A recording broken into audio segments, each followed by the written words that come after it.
Aware that foul balls and bats may enter the stands at any time during play. Remember, safety is our #1 priority.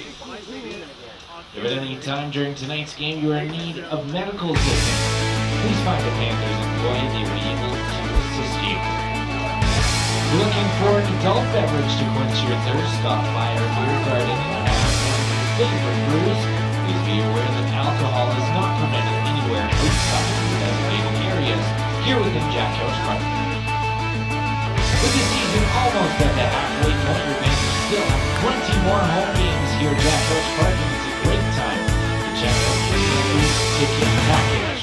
Our Flex Packs are a great way to catch the action all season long. A Panthers ticket package will save you money on the box office price and guarantee you seats in the ballpark for the biggest games of the year. And a happy Thursday night to everybody watching there in TV land. This is Panthers TV, sponsored by Rogers. The Kitchener Panthers are hosting the Chatham-Kent Barnstormers here tonight. This is Mark Pare alongside Ian Joudrey here in the 570 News broadcast booth. The Kitchener Panthers, 2 wins in a row. They're looking pretty good so far. Obviously, a win over Brantford on Sunday after a magnificent performance from Owen McNeil, and then nose to the grindstone Canada Day. You go up Highway 7 and you just get the job done against the Guelph Royals, and that was backed by a big performance again on the hill from Yadi and Martinez. Yeah, and I think the big thing is consecutive wins for the first time this season, Mark. It's something, a benchmark that this team has been looking to get over throughout this season, and just kind of changes the vibes in the dugout. All of a sudden you've won a couple in a row, and now you've got a hot team coming in against in Chatham-Kent. Not to mention you get revenge against Guelph after they absolutely took you to the woodshed on your home field a few weeks ago. You go out, get a strong performance, and also beating the Red Sox after a tough loss to them last Thursday. So stringing a couple wins together in a row, and it's all about clicking at the right time. And right now it seems like the Panthers have started to get on a roll. Offensively, we knew that this team was talented, but now 2 big starts from guys that they're going to lean on throughout this season. A very good sign. We'll talk about timing. The Chatham-Kent Barnstormers coming off a shellacking where it was essentially a bullpen day for them anyway against the Brantford Red Sox. But the big story for them, the return of Seth Strong, the Panda, last year's IBL MVP. He's batting DH tonight. That's going to be a lot of pop in the offense for the Chatham-Kent Barnstormers, who, other than that game on Sunday, they're rolling on all cylinders here. Absolutely. Hottest team in the league, no doubt about it, with the way they've been playing over the last couple of weeks. Now all of a sudden you kind of catch them at a vulnerable point, and just when you thought that you might be catching them at the right time, they go and make a move, adding the former MVP who brings a lot of pop. The numbers speak for themselves. An OPS up around 1,200, played in all 42 games last year. So not only is he good when he's in the lineup, but he's in the lineup all the time. And it's kind of the pop that you think this Chatham-Kent team really needed to get back on track. You look at their power numbers, and it's honestly impressive what they've been able to do despite the lack of power this season. Now they get a big bat in the middle of the lineup, and I think this Barnstormers team kind of found their missing piece. He's been around the team for the last few days, obviously released from his Frontier League commitments a couple weeks back. So that's going to be the big question as well, is how does he adjust coming back here to the IBL? Yes, you're going down a league, but you haven't played in a couple of weeks now, and it does take a little bit of time if you're taking that extended time off to really find your form, get back into game shape, get back into the swing of things, pardon the pun.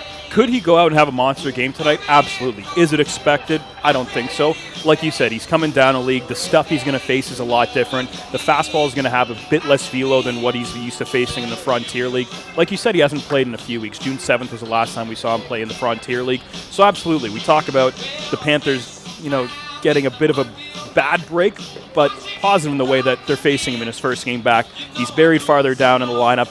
I wouldn't be surprised the next time we see the Panthers and Barnstormers face off that he's farther towards the top and off to a good start offensively. Yeah, and you hit the nail on the head there, Ian, where you have him in the 6-hole. You don't want to put too much pressure on him, but he is coming here, and from a fan's perspective, they're expecting him to perform. There's all these expectations because of the numbers he put up for the Barnstormers last season. But, again, he's been off for the last couple of weeks. ease him into the whole process, ease him into things, and see where he can hit in the 6th spot. And I think you're absolutely right in saying that next time we see Chatham-Kent and Kitchener lock up, he's probably going to be in the top 3, maybe in the cleanup spot. Heck, I think even after tonight, even going through the weekend, you'll probably see him in the 3-4 spot if he's playing well. Absolutely. I mean, about halfway through the schedule now, so not a ton of leeway, but I think after a few games you'll get a pretty good idea of how well Seth Strong has kind of fit back into the rhythm of the IBL. Mentioned the fastball velo that he'll be facing, obviously lower than what he's used to in the Frontier League. The breaking balls aren't going to have the same kind of bite that you're used to seeing from the pitching at that level. But no doubt about it, if he gets back to the form that we're used to, last year it wasn't just the home runs, but the number of RBI that you saw. He came up and had a lot of strong situational hitting. If his team just needed a single late in the game, he was able to do that. Drove in a lot of runs, could hit it out of the ballpark if they needed. No doubt about it, Mark. If he's anywhere near what we saw last year, he'll be in the top third of that batting order the next time these two teams face off. And you know what? That is Seth Strong in a nutshell. But, he's coming on to a team that, again, red hot. And it's all thanks to a lot of these guys that have, really picked it up, in particular in the month of June. I mean, Evan Morrison's got his average up to a 388. Mitsuki Fukuda is getting up there with a 377. Evan Morrison, Spencer Marcus, Mitsuki Fukuda, that's a top 3 lineup that is, very, very dangerous to face if you're the Kitchener Panthers pitchers. And they have a lot of pop in their bat. And if you want to keep the ball in the ballpark, you're going to have to pitch very well against these guys, very much in particular. Well, you talk about the record, that stretch they've been on, the heater that they've been on, and while they've had a lot of individual pieces, it's kind of shocking when you look at the body of work as a team, because they're right around the middle, pitching and hitting, but it's all been timeliness, kind of the same kind of game that Seth Strong plays. And you talk about the lack of power. They come in with the fewest, tied for the second fewest home runs in the league. They only score about 5 runs per game, but they've done a tremendous job with picking each other up when needed. Full credit to this coaching staff and how they've been able to get what they need out of this team and string together a really strong stretch in a row, coming in having won 7 of their last 10. And when you look at these two teams head-to-head, you go back to that game on Saturday. One of the key things coming into tonight, if you're the Kitchener Panthers, you have to learn how to play with the lead. They were up 5-1 in that game at Fergie Jenkins Field at one point. Chatham-Kent coming back. They end up winning 8-7 in the walk-off. They looked great on Tuesday on Canada Day, where they got the lead. There was a little bit of a hiccup here and there against the Guelph Royals, but overall, the Kitchener Panthers, they utilized their speed, and that was a very big key against the Guelph Royals, where they were 8 for 9 on stolen bases. In particular, I believe 3 of them alone from Jamie Cabral. You got to play to your strengths, and I think the base running is going to be a big key here tonight if you're the Kitchener Panthers, not only to just maintain your momentum, but also if you have that lead early, you got to keep it. Plain and simple. They've been aggressive on the base paths, no doubt about it, but I think the hot streak for the Panthers, and you mentioned they played really well on Saturday, didn't get the win, and that stretch I think goes back to every game since that shellacking they had against the Royals here a couple Sundays ago. Obviously, last Thursday had a really tough loss to the Red Sox, a game where Vargas had a quality start, but the offense, unfortunately, didn't show up. Probably the worst performance for the offense this year. You mentioned the game in Chatham-Kent Saturday, where they had that lead. They got a lot of power from a lot of different guys, 5 different homers from the Panthers. The stolen bases. On Sunday, Owen McNeil goes and takes that no-hitter into the 7th inning in Brantford. So, very encouraging signs. They're only 2-2 in that stretch. But I think we've seen some very good signs from the Panthers, and although the results aren't there, the process is a lot better, and that's what you need as you hit the halfway point of the season. The Kitchener Panthers 8-13 on the season. They are 8th in the IBL standings. The Chatham-Kent Barnstormers 13-8, the exact opposite, sitting tied for 2nd in the Intercounty Baseball League, just a game and a half behind the Welland Jackfish. It's Barnstormers and Panthers here on Panthers TV. We'll have the anthem, and that means we're going to go to break. When we come back, we got some baseball for you here. We'll be right back.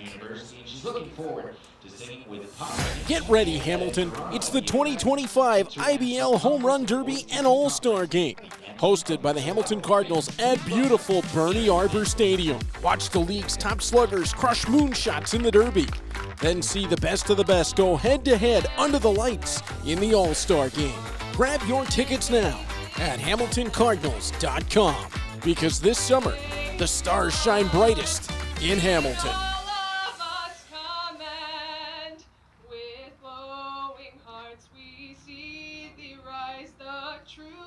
Strong and free, from far and wide, O Canada, we stand on guard for thee. God, keep our land glorious and free. O Canada, we stand on guard for thee. O Canada, we stand on guard for thee. One more time for Adrian Enns. Thanks so much for coming in. Fantastic job. And with that, before we begin, we acknowledge that Kitchener is situated on the traditional territory of the neutral Haudenosaunee people, and we recognize and appreciate our responsibility to serve as stewards for the land and honor the original caretakers who came before us. Good evening and happy Thursday to you all. Welcome back to Panthers TV. By the way, you saw the All-Star ad there.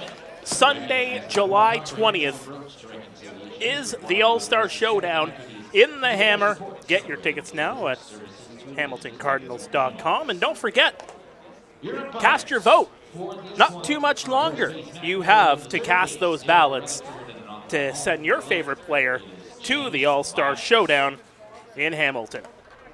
Well, starting on the mound here for the Kitchener Panthers, it feels like it's a repeat, because every Thursday night it has been Andy Vargas here on the mound. Just the way the rotation works sometimes. Andy Vargas is going to start for the Kitchener Panthers. Quickly first, let's take a look at the umpires for tonight's game. Home plate umpire is James Lyles. He is the crew chief. Matt Neely is over at first, and Mike Kinnear is working over at third. But again, Andy Vargas coming into the ball game to start off for the Kitchener Panthers this evening. And still looking for that first win of the season, but has shown some real encouraging signs, especially the last couple starts. Everyone's eyes are going to jump to his game logs in that start against Welland, which was just an all-around terrible game for the Panthers. Lost that one 23-2, but shown some really positive stuff the last couple games. Has 2 straight quality starts and has taken a loss in both of them. Has gone 13 strikeouts combined over those 2 games. Last time, kind of pitched a little bit differently. Relied on a lot of pitching to contact. Didn't get the same kind of swing and miss, but the stuff really picked up, and he was able to handle that Red Sox lineup a third time through the order. And you can imagine with the weekend ahead that the Panthers are going to be looking for him to eat up some innings again tonight. Well, the Panthers coming into tonight are first when it comes to their pitching staff with 200 strikeouts. Andy Vargas is a big part of that. In fact, he stands 5th in the Inter-County Baseball League with 46 strikeouts. And that's not even first on his team, as that's going to be ball 1, and we are underway at 7:35 Eastern. Yadian Martinez actually has 52 strikeouts. So just ahead by 6 Ks is Yadian, who got the start on Tuesday. I think a big problem that Andy had in his last start was the lack of first pitch strikes. He does well when he gets ahead of hitters, and there you see it that time. As that's a blooper right into right center for a base hit. That's Evan Morrison, as he will get that average up. And that average has gone sky high since the month of June has started. Yeah, not a very hard hit ball there. Vargas kind of jams him up inside with the fastball, but puts that one in a perfect spot right between the outfielders and the second baseman, and a bloop hit. Now Vargas is going to have to deal with the leadoff man aboard. Here's Spencer Marcus, the center fielder. Let's take a look at the lineup for the Chatham-Kent Barnstormers, 1 through 9, as that's delivered in for ball 1. Evan Morrison, Spencer Marcus, and Mitsuki Fukuda are batting 1 to 3. as we have a look at the defense, rather, for the Kitchener Panthers. No, we're talking about the offense, guys.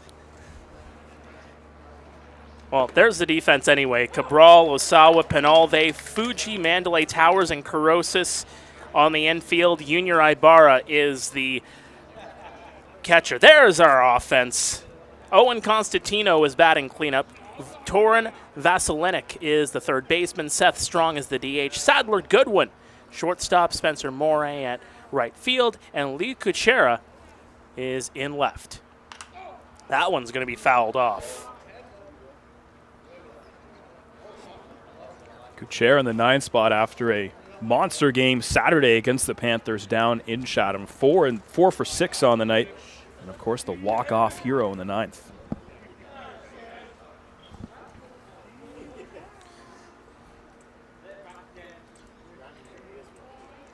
Marcus with that .377 average. Hits in 4 straight ball games.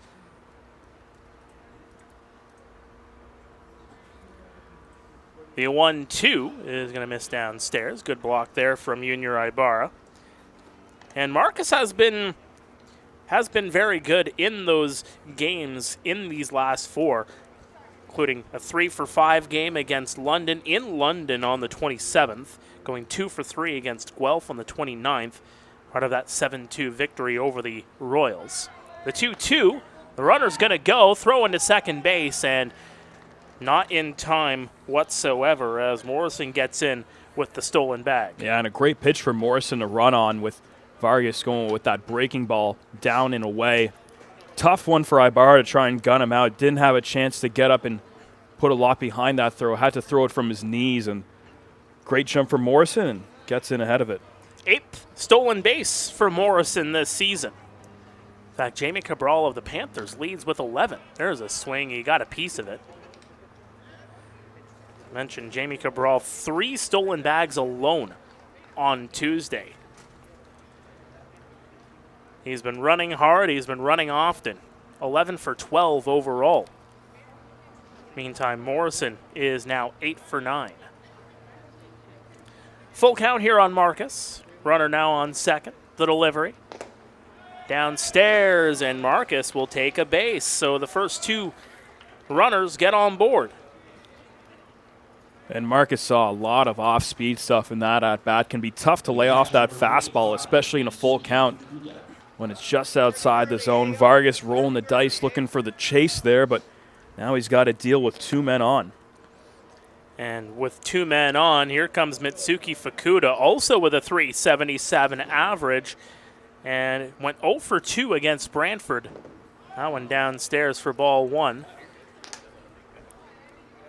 Now 23 for 61, his second year in the Intercounty Baseball League. Had a .309 average last year. He's bumped that up pretty nicely.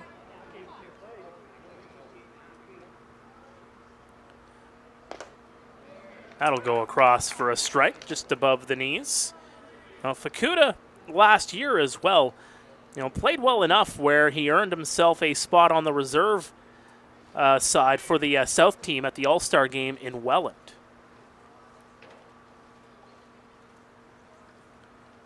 Facing a 1-1 count. The delivery. That one's going to be fouled off right into that empty parking lot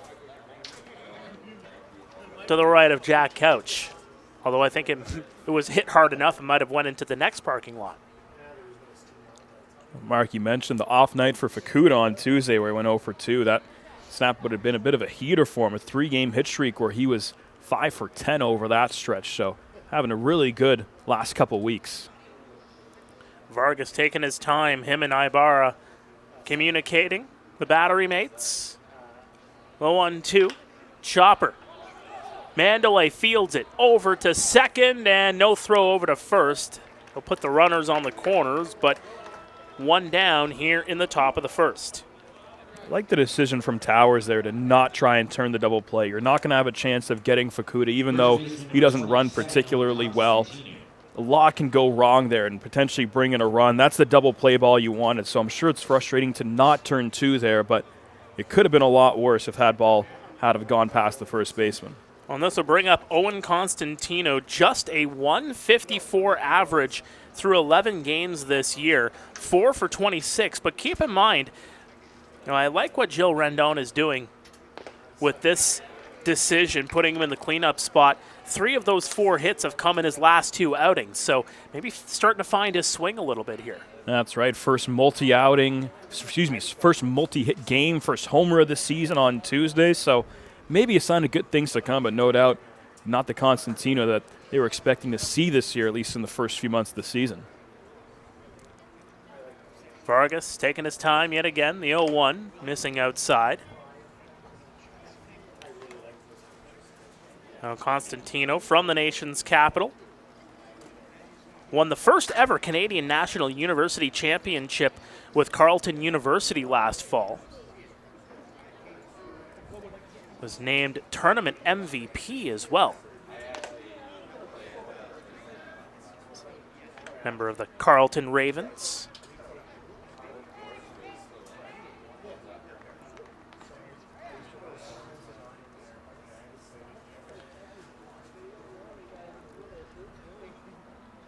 It's a 2-1 count here. And Morrison on third, Fukuda on first. That one just missing outside, and you're seeing this location from Andy Vargas. He's trying to find that outside corner, but he's just not getting the call. Yeah, there's been no doubt he's only going to that outer half of the plate. You know he doesn't want to come on the inside half to Constantino and let him really get a piece of it, so interesting to see now if he tries to mix things up and attack on the inner half.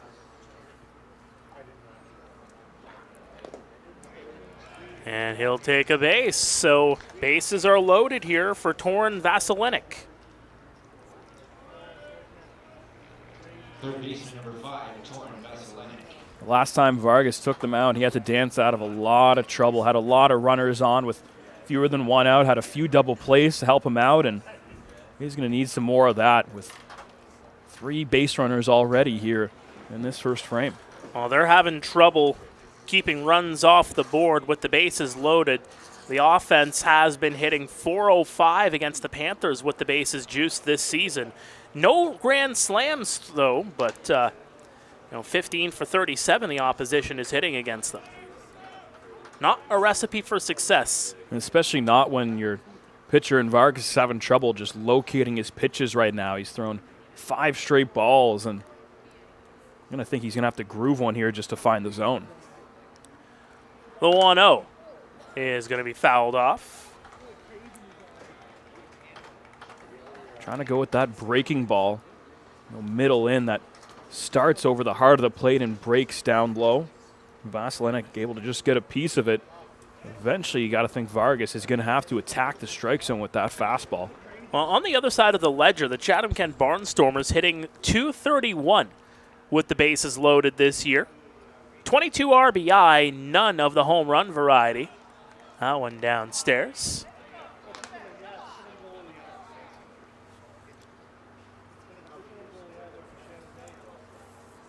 Just the 1 out. So if you're the Barnstormers, if you're Vasilinic here, do you think about that long fly ball trading out for a run? Swing and a miss for strike 2. I think that's the first pitch that Vargas has thrown in the strike zone of the last 2 hitters. And that time Vasilinic, of course, had a hitter's count. He was probably thinking fastball, but got the off-speed pitch and swung right underneath it. To answer your question, Mark, I was going to say I think I'd be taking all the way with how Vargas has had trouble locating his pitches here in this first inning. Swing and a miss, strike 3. So he gets Vasilinic, and there's 2 away, just like that. And that changes everything. Like you said, you go from a potential sac fly situation to now all of a sudden your defense can just play straight up. 1 out gets you out of this jam. That'd be a big accomplishment for Vargas. Well, and he's at 23 pitches already.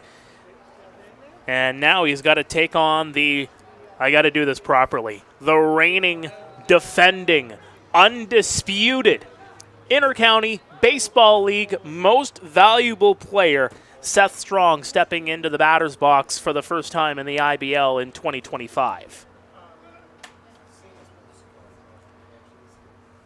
Does the Panda have some magic in him? That one is going to go outside.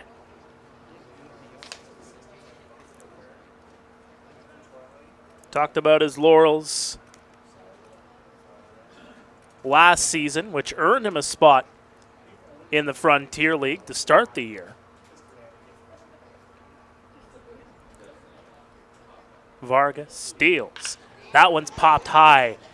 Deep to center field. It's going back, and it is gone. The first at-bat of the season is a grand salami for the Panda, and the Chatham-Kent Barnstormers lead it 4-0. That ball just kept on carrying. Vargas challenges Strong with that breaking ball over the heart of the plate and hung it just a little bit. And Strong put a charge into that one. Straightaway center field. What a welcome back to the IBL. You don't test a bear. It can be unbearable. And Seth Strong, you said it, partner, that ball really carried. As you saw Runta Osawa trying to chase that ball down, but it was over the fence. So just like that, it's a 4 spot for the Barnstormers in the very early going. And you go back to that game on Saturday where Chatham-Kent was down 5-1 early. They're not going to let that happen again. That's got to be a big monkey off the back for the Barnstormers, especially after their last game. Talk about coming off their worst defeat in team history. A game where the Red Sox led 7-0 after 2. It was 16-1 going to the 7th, and a game that Chatham-Kent was just never really in. So this is Sadler Goodwin, the shortstop. Puts that one into left field, and over to make the catch is Jamie Cabral. Good hops there, good speed from the left fielder, Jamie Cabral, and he dives to make that catch. So we are heading to the bottom half of the first, but a Seth Strong grand slam home run has put the Chatham-Kent Barnstormers up 4-0. And Ian, I think Seth Strong has made a statement already. Talked about he's going to be seeing some different pitching, but boy, oh boy, did he jump all over that breaking ball from Andy Vargas. Kind of hung it over the heart of the plate and put a charge into it. We talked about the situational hitting. Well, with 2 outs, all the pressure's off. Thinking, hey, I'm going to go up there and hit it hard somewhere. Looked like just a deep fly ball to center off the bat, but ball just kept on carrying. Wind helping a little bit here tonight, but without a doubt, what a welcome back for Seth Strong and the Barnstormers getting off to an early lead. And now that does tremendous things for Aiden Ryan, who, before he even throws his first pitch of the game, has a 4-run cushion. And one thing to consider in that, too, 4 runs off of just 2 hits. So it's not like Andy Vargas was horrible per se, but, had struggles finding the strike zone and, got burned more often than not when he wasn't finding the strike zone there. Yeah, 2 walks in that first inning really hurts, and he got a double play ball, just couldn't turn it. You look at his last 2 starts combined, we mentioned that he had a quality start in each of them, only 5 walks combined over those 2 starts. That's 13 innings of work, and tonight walks 2 batters in that first frame, really struggled to find the strike zone, like you said, Mark, and ultimately was forced to pitch to Seth Strong, where usually, I think in a situation when you're facing Strong later in the season, you might not be giving him a pitch to hit. No. Well, they're going to be taking on Aiden Ryan here tonight, and Aiden Ryan is a big part of this pitching staff for the Chatham-Kent Barnstormers. Without a doubt, still just the 1 win on this season, but he's been versatile. He's come out of the pen. In fact, he came out of the pen to face Kitchener on Saturday night, gave up 3 runs on 3 hits, picked up 5 strikeouts, but he also had some trouble that night locating the strike zone. So have to see if the Panthers try and be a bit patient at the plate and make Aiden Ryan come to them. Jordan Mandalay will start things off here for the Panthers. 1 pitch right to Morrison, over to first in time, so that's a very quick out for Aiden Ryan. Yeah, that answers my question of whether or not they might be patient facing a guy who had his own troubles finding the strike zone on Saturday night. Mandalay first pitch swinging, and Ryan, well, that's about as efficient as he can get. One pitch, one out. Well, they were very aggressive in the batter's box against Guelph on Tuesday. A lot of first pitch swings, a lot of first pitch contact. You know, they weren't getting all of the hits in the world through that, but, you know, at the same time, too, I look at the early going. I mean, Yasvani Penalve, the first pitch he saw was a single in that game against the Royals, and he takes first pitch strike there. And, yeah, I think the Panthers, especially lately, you know, they have been quite aggressive in the very early goings and just battling out there. Yeah, I mean, the aggressiveness has been a theme 2 years in a row now. Last year, they drew the fewest walks in the league. This year, they're in the bottom half. They're a team that loves to come out swinging, and that's why you see the power numbers that you do. Well, Morrison's getting pretty busy here in the first. A 4-3 putout right there to Yasvani Penalve. Let's take a look at the lineup for the Kitchener Panthers here this evening. You saw Mandalay, you saw Penalve. Junior Ibarra is going to be coming up next here, followed by Charlie Towers. Runta Osawa is the center fielder.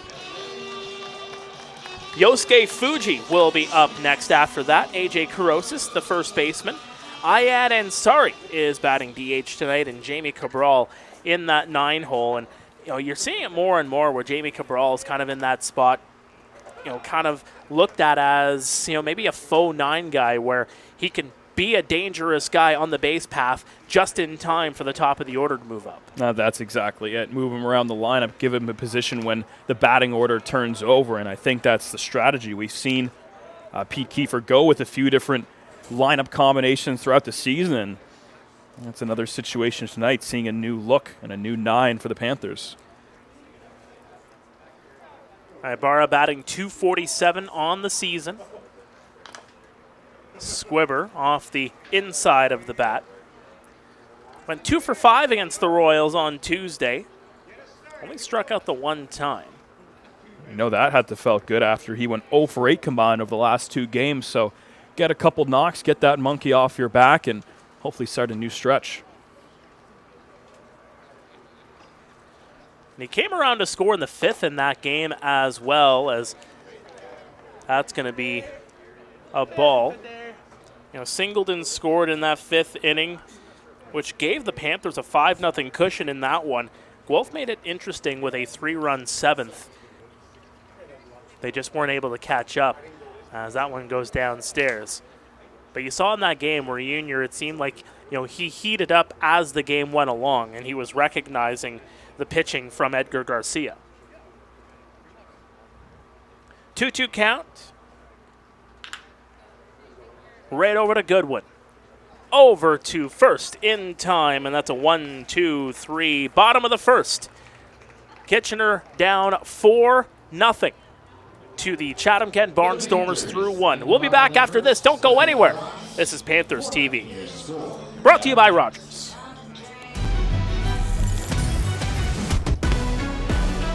Heard you looking for a hero. Well, look up. Yeah, I got the heart of a champion. If I get knocked down, I get back up.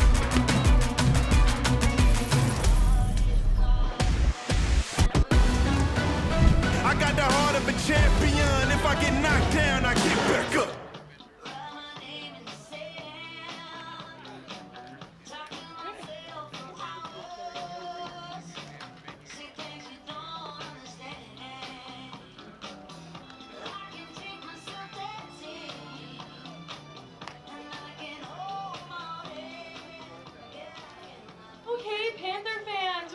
To play Tire Race presented by Dial a Tire.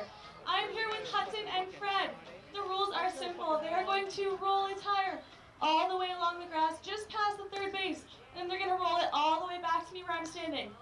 First one to do so is going home with a coupon for a large blizzard from Dairy Queen at our friends on Ottawa Street. Are you guys ready to go? Yeah? Okay. 3, 2, 1, roll. Okay, keep going. Ball too tight. Okay, Hudson's in the lead. And we're rolling back. Keep going, Fred. You got it. Okay, I think we're going to have to give it to Hudson. Okay, thank you for playing, Hudson. You're going home with a coupon for Blizzard from Dairy Queen. Welcome back to Panthers TV. Every time I see that, I feel like I could do that. We still haven't tried it. We've talked about it. We have. We got to get out there. And maybe that'll be an exclusive on the Panthers TV non-live portion of the channel. It's just us in challenges. So they're doing it from about halfway up the third baseline to the bag and back. So call it 90 feet. How fast? What would you set your line at? Around 10 seconds? 15 seconds? What are we talking here, Mark? 15 seconds. Probably looking at 30. It's the reason why I'm up here, bud. I work out 5 days a week, but I'm not doing cardio. Right fielder number 23, Well, Spencer Moore. Here comes Spencer Moore, who is the number 8 hitter for the Barnstormers. He's going to lead off the second. The Barnstormers sent 7 to the dish in the first. Moore puts that one high. He's got to charge into that one, and they're just going to look that one away. See ya. Spencer Moore with a home run. Make it 5-0 Barnstormers. Boy, oh boy, Andy Vargas is getting hit hard tonight. This is one of the hardest games I've seen him pitch in terms of how hard the lineup has been all over him. Moore right on that fastball in the very first pitch of the inning, and that's the second lefty that's burned him in the last 3 at-bats. Left fielder number 13, Kitchener. And you have to wonder what Pete Kiefer is thinking about right now with the Kitchener Panthers. Again, they got a pretty busy stretch here pre-All-Star break, as that's going to go in for strike one. And you go into this weekend, after tonight, you battle Toronto for a home and home on Saturday and Sunday. There's a swing and a miss for strike 2. And Toronto, they can give you fits. But then you look beyond that. You have 2 consecutive 4 games in 4 days, as that one's popped up and goes back foul. Again, games on the 10th, 11th, 12th, 13th. 2 days off for the Monday, Tuesday after that weekend is done. 13th is the Sunday. 16th, 17th, you battle on the 19th. I believe there's also a game on the 18th in there for a rain delay makeup. I'd have to double check on that one. But, you know, still, even without that, that's 7 games in the span of about 10 days where you really need to rely on your pitching to get the job done, and you need your starters to get some length. As that one's down the line, right over to Fuji. Throw over to first, and in time. What a play down the line by Yosuke Fuji, right over to AJ Karosis. What an athletic play just to get up there and stop that ball and keep it on the infield, let alone come down and make that strong throw to first. Didn't have any time at all, no margin for error, and absolutely puts that one on the money to AJ Karosis at first. What a play by Yosuke Fuji. So I am correct. So there is a game on the 18th. It's a rain delay makeup against the Welland Jackfish in Welland. That was a game that was delayed, I want to say, about a month ago. Yep. And again, you know, that's another rough stretch where you play 4 games in 4 days, just one of them at home. It's kind of like at the end of a work week when you shove your problems and say, there'll be Monday's issue. Well, that's kind of what happens. You know, a few weeks ago, they got a break. They didn't have to play 5 games in 5 days because they had that Wednesday rain out in Toronto. But now they have to deal with that on Saturday. You mentioned the Maple Leafs can give some teams fits this year, and we've seen some wacky games over at Christie Pitts.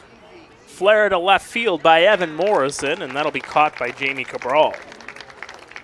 So Lee Kuchera and Evan Morrison are retired, and that'll bring up Spencer Marcus with 2 away.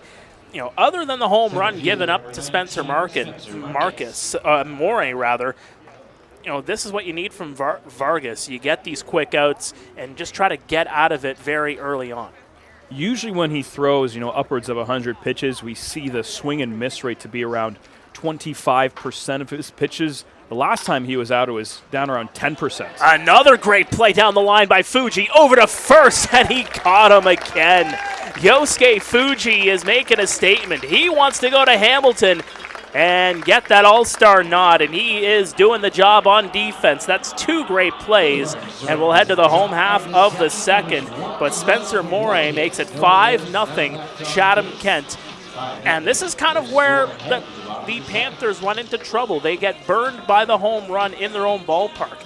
And I've been saying it not even just this season, but the last couple of years, where this is that hitter-friendly ballpark. It's no secret. You can live by the home run here, but you got to learn how to conserve and not die by the home run at the same time, too. And this is a Barnstormers team that came in with 16 homers in just 21 games this season. Now they've got 2 in the first 2 innings. This is not the identity that we're used to seeing from this Barnstormers team. Some very good hitters throughout the lineup, but the lack of pop has certainly been there. Obviously, the welcome back from Seth Strong is very welcome, and you see 2 homers from the bottom half of the batting order. That's just about as perfect as a start. If you're a Barnstormers fan, and on the flip side, if you're a Panthers fan, you have Vargas out there against a team that's coming off a really ugly loss, and they've by far been the better squad in the first 9 outs of this game. Well, and again, you take that ugly loss, you don't even look at the game tape. Plain and simple, you don't look at the game tape, and all you do is you just think about the next one. And sure enough, they've put that one in the rear view mirror, losing 25-3 to Brantford, which I think caught a lot of people by surprise on Canada Day. But then you just come back out here and say, what 25-3 loss? We're up 5-love here early on in this one. And again, this is the reason why Chatham-Kent is successful and the reason why they're tied for second in the IBL. They've also been tremendous away from their home ballpark this year. If they win tonight, they'd be 10-2 away from Fergie Jenkins Field, and just shows how well they've been able to go out there and adapt in tough conditions. And hey, at a very hitters-friendly ballpark, they play the game that's needed to go out and have success. And 2 homers in the first 11 batters of the game is just that. Well, Charlie Towers will lead things off here for the Kitchener Panthers. First pitch he sees, flares that one to shallow left field. Goodwin's going to get underneath it, and he'll make the catch. Let's take a look at the defense for the Chatham-Kent Barnstormers this evening, shall we? As Lee Kuchera is over in left field. Spencer Marcus is the center fielder. Spencer Moray is out in right. Torin Vasilinek is the third baseman. Goodwin, Morrison, Constantino making up the rest of the infield from left to right, and Mitsuki Fukuda is catching Aiden Ryan.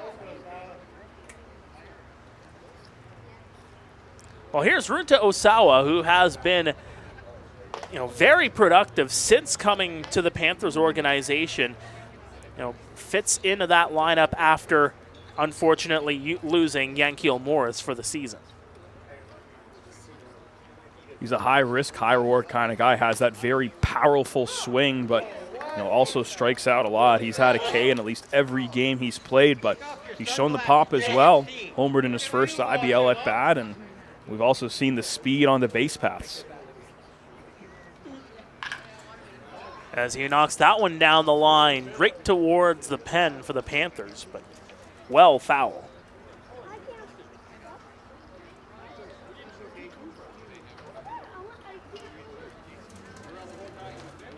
Osawa. Again, hitting .310 on the year as he putts that one right into left center. Circling around, he's going to look for a double, and he's going to get in there easily standing up. Thought about going to third, but not going to chance it there, so Osawa gets on. Good piece of hitting from Osawa after seeing a strike called in the outside corner, a questionable call. He gets one middle, and absolutely turns on it. Doesn't try to do too much with it. Sends it right to the gap, and an easy stand-up double. Like you said, Mark, even had eyes on 3. Well, there were 2 triples for the Panthers on Tuesday. A.J. Carosis and Jamie Cabral. Cabral, albeit, basically turned into an inside the Parker because it was a triple, and then throwing error to home allowed him to just come in to score and just circle the bag. as that one's going to clip the outside of the strike zone for strike one for Yosuke Fuji. It's kind of been the difference from these two pitchers tonight. Aiden Ryan has commanded that outside corner very well. He's been getting the calls, while Vargas has really struggled getting those strike calls on the outer half of the plates. That one's well outside. Hey, that's a good call. That's a good call. Again, Yosuke Fuji trying to get his way into the All-Star Showdown. You know, last time they updated the votes, he was the starting third baseman. And I know that might wrinkle some feathers out there that are looking to get their favorite third baseman into the conversation. Well, there's only one way to do it, folks. Just get out there and vote. You have the power to change that history. Fuji facing a 1-2 count. Ryan deals that one into the dirt. Good protection there from Fukuda.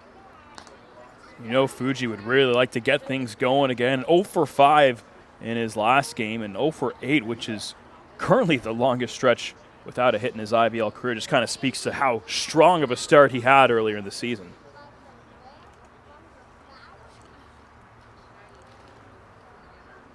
Here comes the 2-2.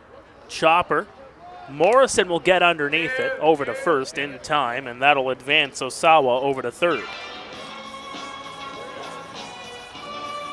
Morrison very busy over there. There's been 3 4-3 putouts for the Panthers here so far. Full credit to Aiden Ryan. He's attacked these hitters very exceptionally early on. That time fell behind in the count to Fuji, but ended up inducing that soft contact and getting a big second out without allowing a run to come in and score. Well, here's AJ Carosis, the aforementioned Carosis, who had a triple on Tuesday, was actually 1 for 4 overall against the Royals. The first pitch he sees inside for strike one. Well, the challenge starts now with a 5-0 deficit for the Kitchener Panthers. Now, 1 run here, 2 runs there. No lead is safe here at this ballpark. Chopper there will go in behind the catcher. That was the famous words of the former manager turned Chatham-Kent Barnstormer coach in Don Menard, who is here tonight. Got to catch up with him before tonight's ball game. Give a shout out to his sister Judy out in Bell River tonight, watching the game.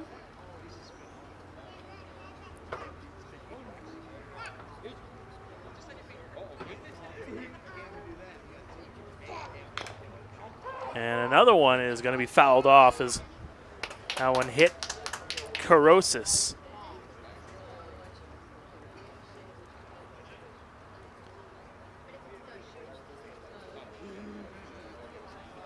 A longtime junior Panther.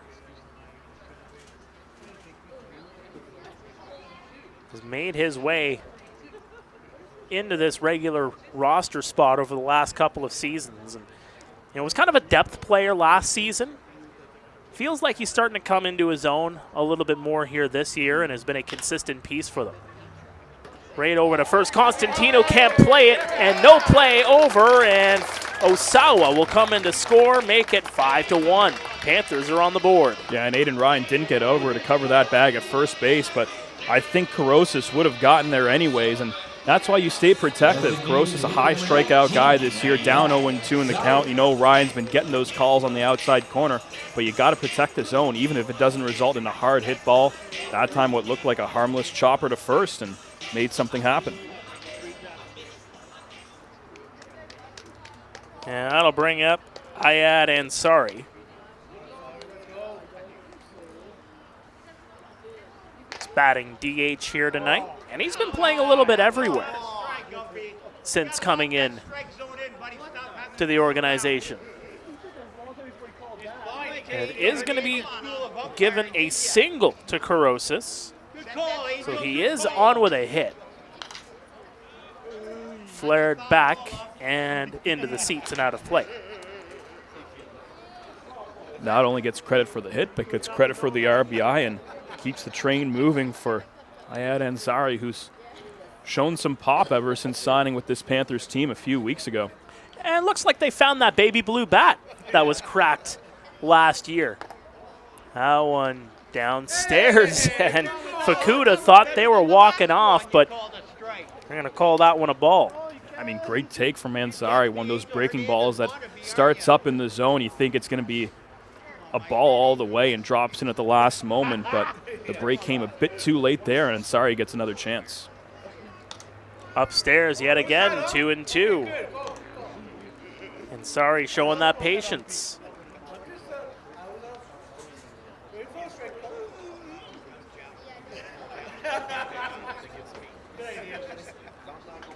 Just 21 years of age. Just turned 21, actually.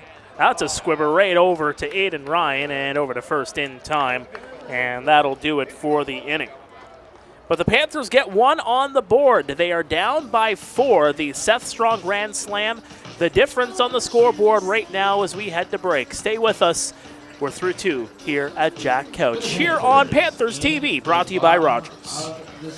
Get ready, Hamilton. It's the 2025 IBL Home Run Derby and All-Star Game, hosted by the Hamilton Cardinals at beautiful Bernie Arbor Stadium. Watch the league's top sluggers crush moonshots in the Derby.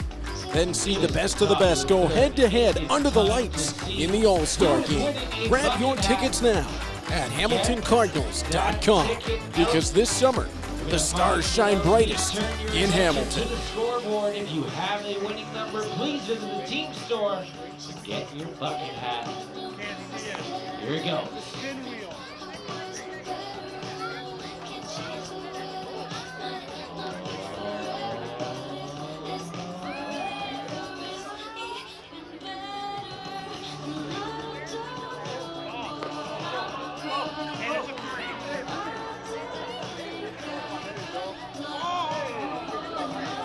That looks like number 3. Congratulations, number 3s.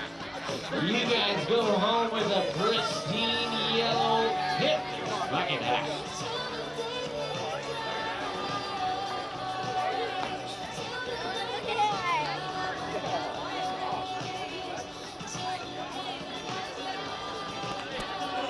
Welcome back to Panthers TV. Well, I feel cheated. I feel absolutely cheated. They just did a draw for bucket hats, and I didn't win. It sounded like it was set up for you to lose from the get-go. I mean, that's how it usually works, but still there's that kind of tinge of disappointment. Just shaking my head. Unbelievable. I guess I got to go buy it on eBay or something. I thought you would have looked really cute in yellow, too. I thought so, too. Sucks. I thought so, too. Oh, maybe next time. Maybe next time. Well, here's Mitsuki Fukuda to lead off the third. The Barnstormers up 5-1. Glad he can join us here in beautiful Kitchener, Ontario on a beautiful Thursday night. Not a cloud to be seen. Mark Pare and Joudrey here in the 570 News broadcast booth here in Kitchener.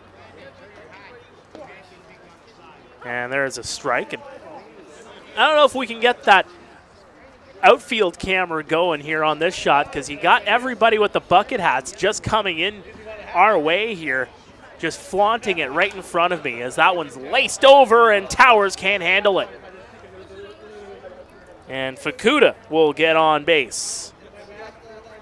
And Towers usually really defensively sound at second, but Fukuda hit that one hard and just in front of Towers' feet. A real tough play to make on the shortstop. Great job just to get in front of that ball and get a piece of it, prevent it from rolling into the outfield for potential extra bases, but scooted just a bit too far away from him in order to make a play at first. And once again, Andy Vargas is going to have to deal with a leadoff hit. You know, I'm just looking around the stands and just looking to see, okay, who can I pay money to get one of those bucket hats? There's a swing and a miss. Set your prices, folks. Here's Owen Constantino, who walked and scored back in the first. Allen just missing on the outside. Talk about Vargas and the way he attacked Constantino in that first at bat. Did not give him a pitch on the inner half of the plate, and it looks like it's more the same here the second time around. The 1-1 downstairs. And again, Vargas pitching more strikes than balls technically, although it's roughly maybe 55-45% the split with 25 strikes to 19 balls here so far. Like to see that get a little bit more lopsided. Right over to Towers, gets it on the hop over to first in time. That'll advance the runner, but Constantino is the first out of the inning. You contrast that to what we're seeing from Aiden Ryan here so far. Just 9 balls, 21 strikes. He's been dialed in, only needed 11 pitches to get through that first inning, and even with a couple base runners that the Panthers were able to manufacture in the second, he got through it fairly efficiently, and there's no doubt that that first inning may indeed be what comes back to haunt Vargas at the end of the night. Well, here's Vasilinek, who struck out swinging back in the first, and that'll catch the inside edge for a strike. You saw Vasilinek look there just momentarily, just looking to see where that ball placement was.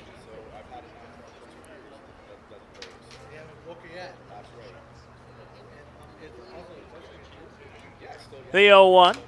Vasilinek will foul that one off the bat. Just rolls up the leg. I don't know if it's that Vargas feels really comfortable facing Vasilinek at the plate, but he has attacked him. He's been really the only hitter that he's gone straight at and had any success.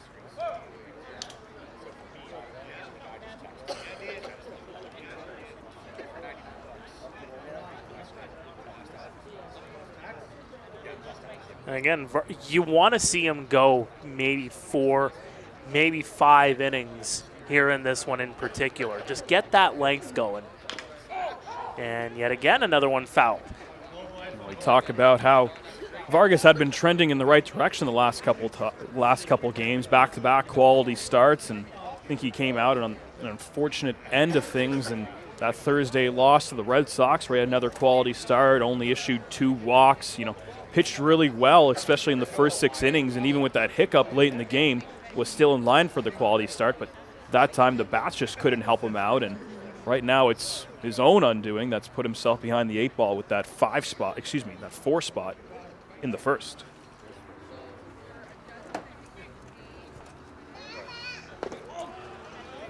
Missing again.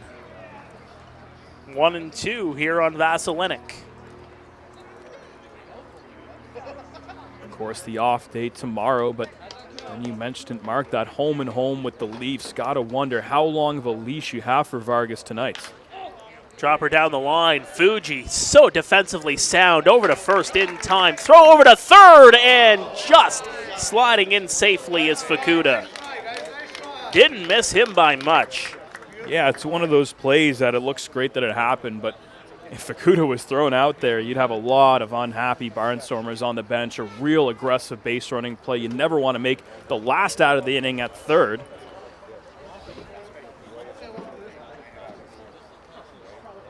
On this, we'll bring up Seth Strong, the difference maker in this one so far with that grand salami in the first inning.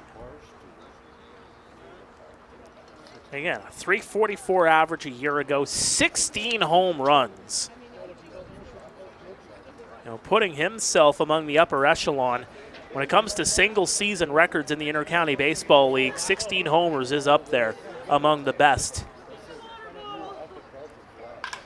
Pops that one high.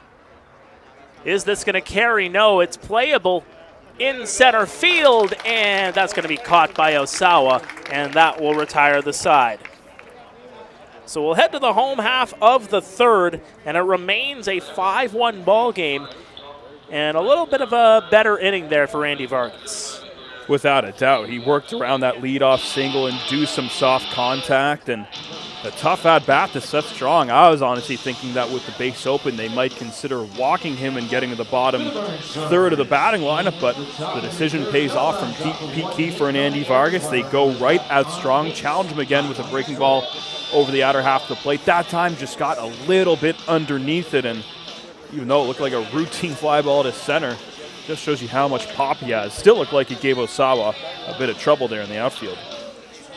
Yeah, I didn't know if he caught that one immediately, but Osawa, he has been relatively sound out there in center field. Brought onto this team, classified as more of a utility kind of guy. We've seen him bat DH. We've seen him kind of go a little bit everywhere, but it seems like he's finding a home there a little bit more often, in particular out in center field. He's here for his high contact, right? He's here for his start on the base pass, but the fact that you've been able to use him as an everyday center fielder is just a massive bonus for Pete Kiefer and this Panthers team.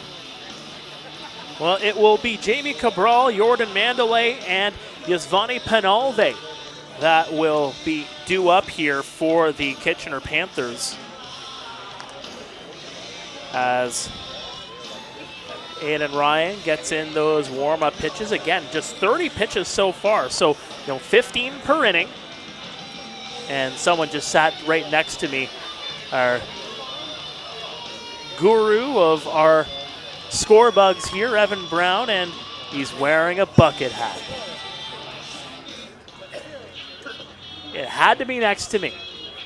But anyway, back to the game at hand again. Aiden Ryan, 15 pitches per inning on average. Just needed 10 to get through one, needed 20 to get through the second.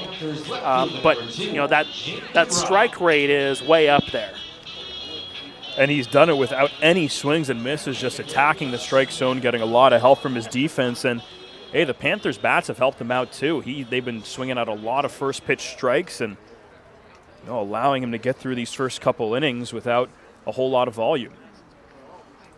So here's Jamie Cabral, hit a triple on Tuesday, as mentioned before. Had 3 stolen bases by the end of the fourth. You do not want him on base if you are the Chatham-Kent Barnstormers. That's going to be fouled back. And he has really helped the Kitchener Panthers overall. They lead the Intercounty Baseball League with 37 stolen bases all season. 49 attempts, so you get caught about a dozen times there, but still 37 stolen bags. That is a lot, as they're not going to have to worry about Jamie Cabral for the time being, as he'll strike out. Talk about the Panthers' bats doing some favors for Aiden Ryan. That time, Ryan comes out, pounds the outside corner for strike one. Cabral fouls off strike two, and then Ryan with the breaking ball down and out of the zone gets his first swing and a miss for his first strikeout of the night while he's at it. Back to the top of the order we go with Jordan Mandalay.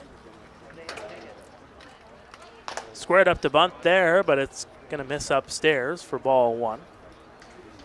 Jordan Mandalay, what a veteran presence to bring into this lineup for the Kitchener Panthers. Yes, you lose Raul Gonzalez, but you replace him directly at shortstop with Mandalay, as he'll put that one high and right over the second baseman Morrison, right into the outfield, and that is a base hit for Mandalay.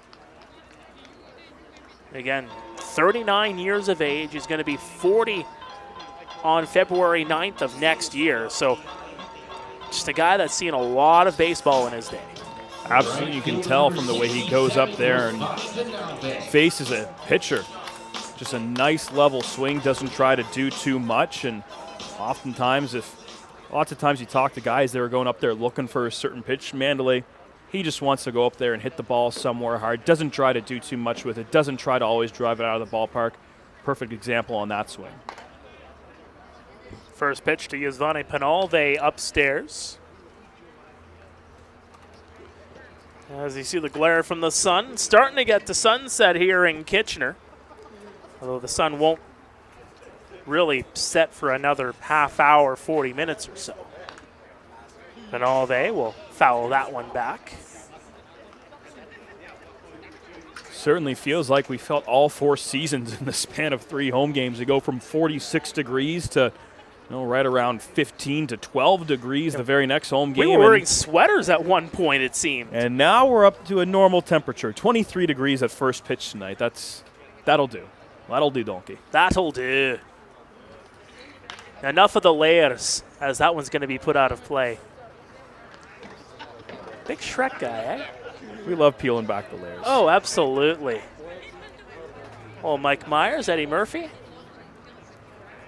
Mike Myers, Scarborough's finest. That's right. No monsters here. 1-2 count here for Yasvani Penalve. And he'll foul that one back to stay alive.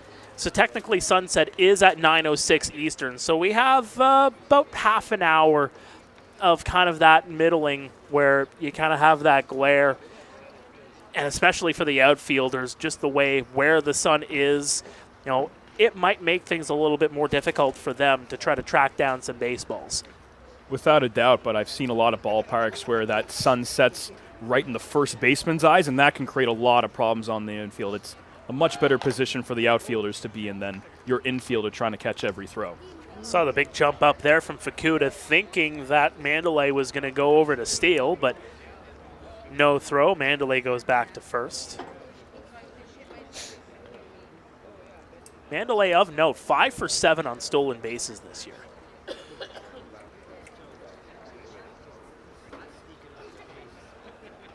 Saw him running earlier in that bat, and now with count 2-2, gotta wonder if he'll get the green light again. Fouls that one again. And Penalve knows he just missed that one. A breaking ball from Ryan on the inner half the plate to a lefty. That's the kind of pitch that Penalve loves, to drive the ball down the right field line, and just rolled over top of it.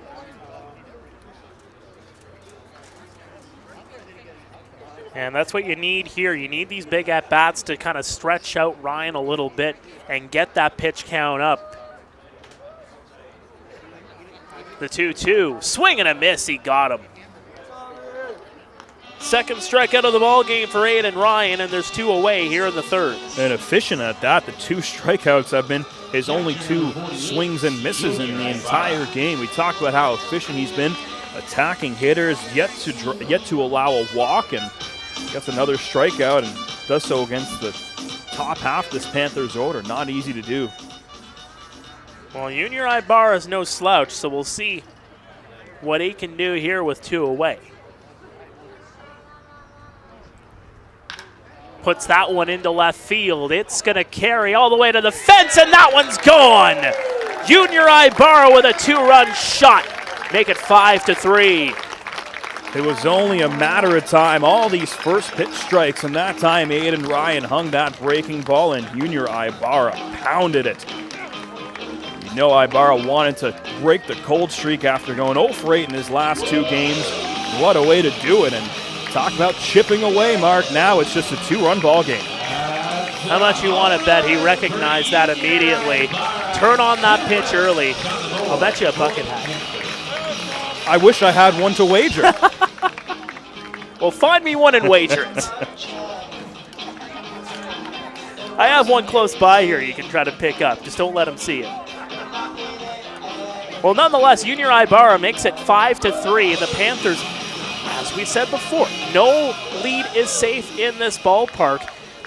That Seth Strong grand slam home run made it 4-0 Chatham-Kent. They add another one via a home run from Spencer Morey to make it 5-0.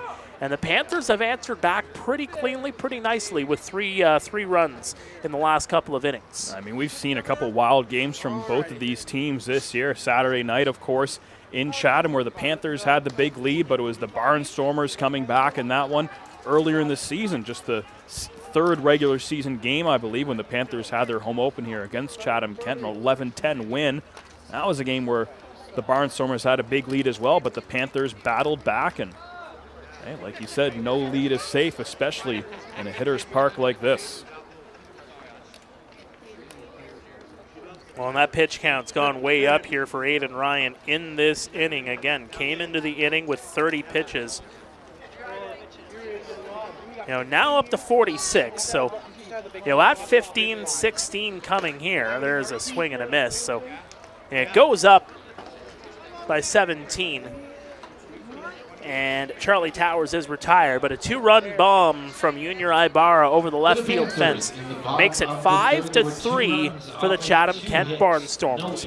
And I believe we're going to be sending it down to the field. Hannah has a couple of guests down there for a game or two just down the sideline there. Again, you're watching Panthers TV, sponsored by Rogers.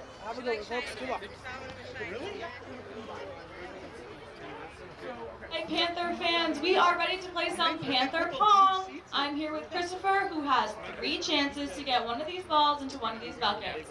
Each bucket represents a number of these sections in the stands, and that section is going home with coupons for a free large pizza from Domino's. Christopher, are you ready to play? Are you guys ready to see some Panther Pong? Yeah! All right, over here.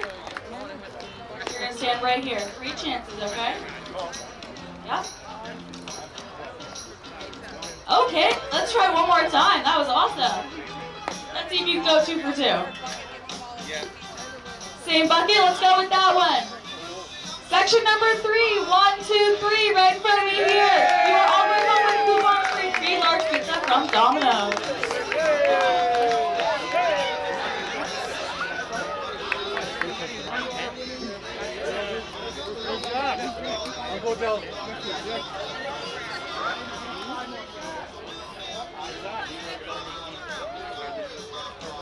Welcome back to Panthers TV, sponsored by Rogers. We are live inside the 570 News broadcast booth upstairs in Kitchener. Mark Pare, Ian Joudrey here with you. Ian, I got an idea. We were talking about the rolling of the tires. We just saw the, I believe, the tossing the ball into the buckets games there. Why don't we have a Panthers broadcaster Olympia? You know, that's where I thought you were going with that, but I didn't want to cut you off. So, you know, I'm glad that you finally had a good idea. It doesn't happen often, but when they do come to me, I got to make sure they're out there. That might be our most watched broadcast of the year. I think so. You know, maybe we'll just do that as an exclusive presentation on a day, maybe on a Sunday where we're not actually playing a game, or you know, maybe we just tape it before a game and just put it out there, and yeah, the fans can decide, hey, who do you think's going to win? You're welcome in advance. That'll go in for a strike. This is Sadler Goodwin, bottom of the order, due up here for the Chatham-Kent Barnstormers. Obviously, Justin's got to be involved in that. Of course. Yeah, everybody else up here will have to be involved in that too. Maybe the gold medal is actually the bucket hat. I heard there's a doping scandal. Allegedly. That one missing downstairs. 2-1 count here on Goodwin. Flew out to left field. Back in the first. Vargas has done a good job recovering from a couple leadoff hits. Obviously in the second gave up that home run to Morin, and then gave up the leadoff single to Fukuda in the third, and worked around from there, retired the next 3 batters. Good to see him get the leadoff guy here and try and have a quick inning after 51 pitches over his first 3. You know, Goodwin has been good when counted on as well. He's in his second year in the Intercounty Baseball League. Native of Tennessee, as he's going to swing and miss for strike 3. Call that one the broadcaster jinx, folks. Just the second strikeout from Vargas. We talk about this Panthers pitching staff being at the top of the league in terms of overall Ks, and Vargas and Yadin Martinez obviously being the 2 catalysts behind that. Usually see a lot more strikeouts from Vargas to start the game, but good to see him get some swing and miss even in the second time through the order. And that's just going to go right to his confidence. For his sake, he's going to hope that that is taken through the latter stages of this game. Moray facing an 0-1 count. Missing outside. 1-1. Well, we're already getting some feedback on the chat about the broadcaster Olympiad. Actually, Lori Strong, the mother of Seth Strong, of all people. Good to see you back on the chat, Lori. Definitely wasn't the same without you and your son, actually, in the league. As that one's put into right field, and it'll drop in front of Penalve. So we have a fan, and they want us to do it live. So we're going to have to do that live. Okay. Maybe just, you know what? Maybe we pull Neil in for a game. Did a phenomenal job doing some fill-in work here when schedules just weren't all the greatest. Maybe he commentates the Olympiad for us. It's a terrific idea. Yeah.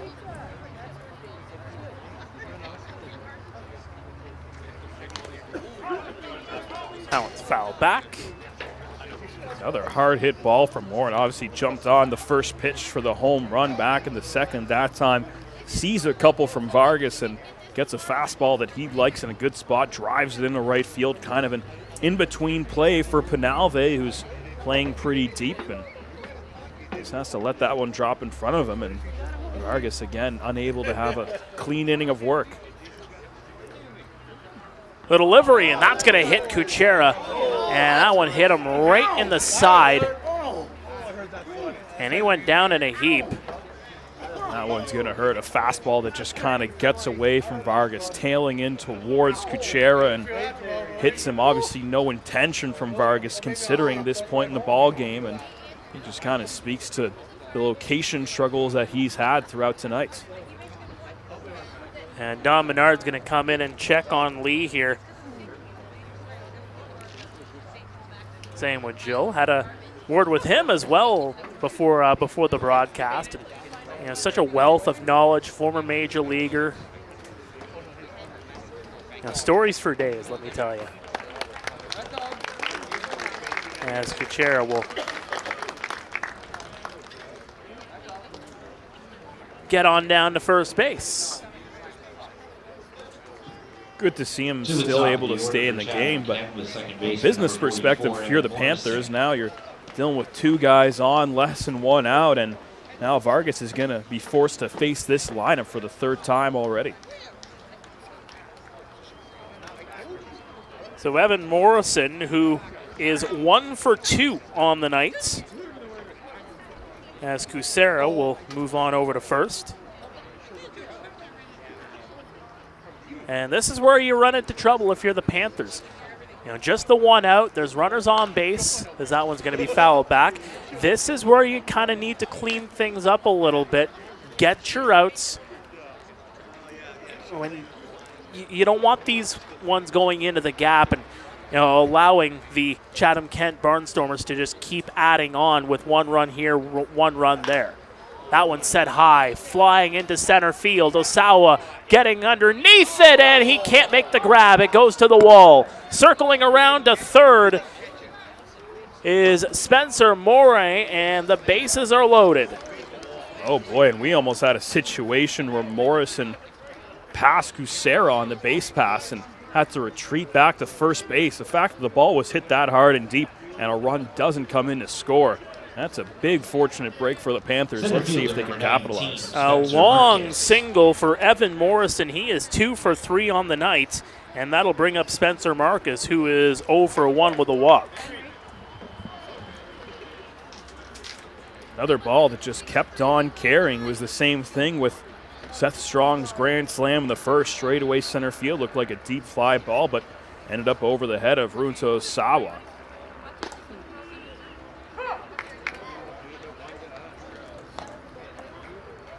Marcus will take a first pitch strike.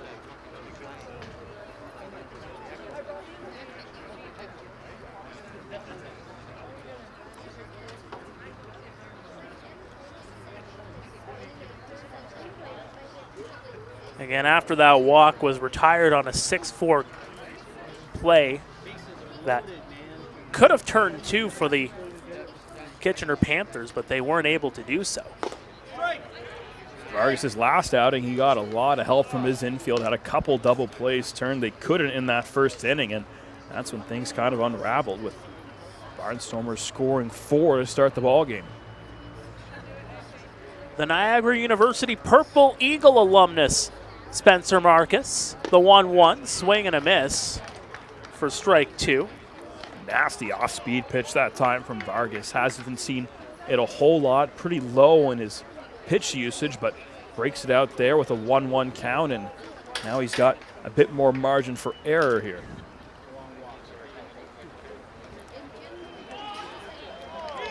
And they're going to call a balk, and that's going to bring in a run and advance everybody around. That was Mike Kinnear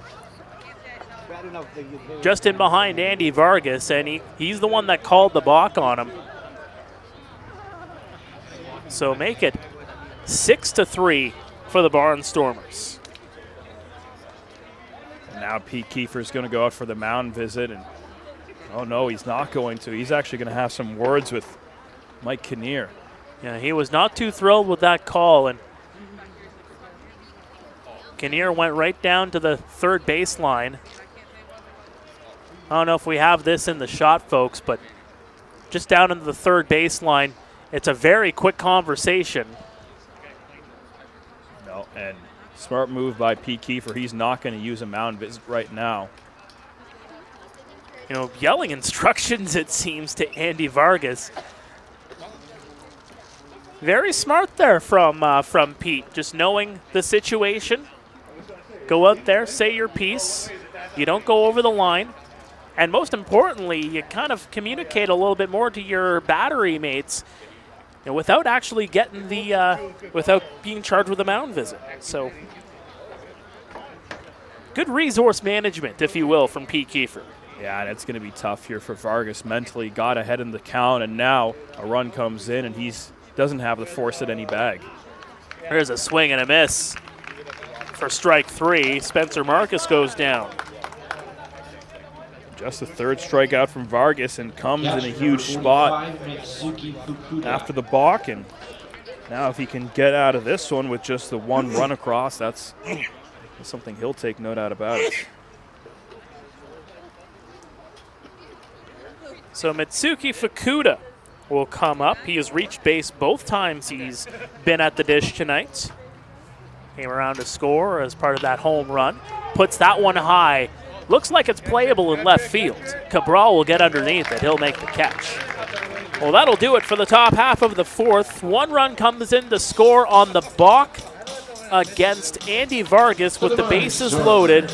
In the top of the fourth. One run. And it is a 6-3 ball game here for the Chatham-Kent Barnstormers. 6-3. Again, you know, I mentioned it when there were 2 runners on with 1 out there, Ian.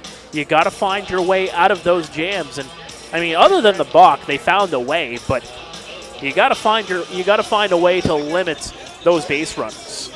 Yeah, I guess there's 2 ways to look at it. On that deep fly ball to center from Morrison, a runner probably should have come around to score, and you think you have a break, but then the Barnstormers get the break back in the form of a balk, where Vargas, you know, didn't think he had come set yet, but the third base umpire sees otherwise. Vargas has a bit of movement. Once he does come set on the mound, they call the balk. It's something that we haven't seen a lot this year. I don't think we've seen a balk called on Vargas in any of his starts, and it can be tough to bounce back from mentally, but he's able to get the next 2 batters, gets the swing and miss from Marcus, and then gets the lazy fly ball from Fukuda. So not the clean inning that he would have wanted, but the bats did him some favors in the bottom half of the third, so game still within reach if you're Kitchener. Well, let's take a look at the out-of-town scoreboard. There are 2 other games happening around the Inter-County Baseball League tonight. In Welland, the Jackfish with a 7-2 lead on the Brantford Red Sox. The Jackfish scoring 4 in the third and 3 in the fourth to put them up. Doesn't look like there's a home run on the ledger from what I am reading here so far in that one. Meantime, in Barrie, it is a rematch of the Inter-County Baseball League final from a year ago. It is 4-2 Baycats over the Guelph Royals.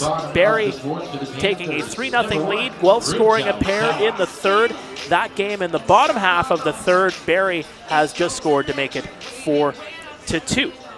in that one. And, Barrie's a hurting unit right now. Noel McGarry Doyle with a home run. Tristan Clark with a home run. We remember him with that phenomenal catch in left field the last time the Baycats were here in town. But, the Baycats, they don't really, they have some personnel that are out of the lineup right now, some of them longer than others. But, they're finding a way. And similarly for these teams here, if you have guys that are out of the lineup, obviously without Yankeel Morris, you just lose Arthur Kawara as well. Not too sure for how long, but he is released outright with an injury. Panthers have to find a way, plain and simple. Absolutely. I mean, losing your closer and then one of your big power bats early in the season and try to manufacture some wins, drawing a walk's a good way to do it, and just kind of speaks to the parity in this league. And look at the standings. This is the second best team versus the second worst team, and you're halfway through the year and only 5 games separate the two. You never know what can happen. You get that stretch run, and especially you talk about those games going into the All-Star break for the Panthers. You go on a run where you can maybe get 5 of those 8. All of a sudden, you're finding your way into a position where you could potentially have home field advantage in the first round. And that would be huge, and not to mention avoiding some of those top teams in the first round is something that you'd really love to do if you're in the bottom half of the standings right now. Well, Osawa just walked as we welcome you back to action here. Yosuke Fuji is the batter. He is 0 for 1. Retired on a ground out back in the second. Put together a really good at-bat, but Aiden Ryan ended up winning that battle. Let's see if Fuji studied the tape and can get a better at-bat this time around. That'll be fouled back. Osawa with a bit of a stutter step over there at first base, trying to make Ryan think about it a little bit. He's always a danger to take off in his time in Japan at Hokkaido University. He had a ton of stolen bags over there. Big threat on the base pass, and it's a perfect situation for the Panthers, having him get a walk to start the inning.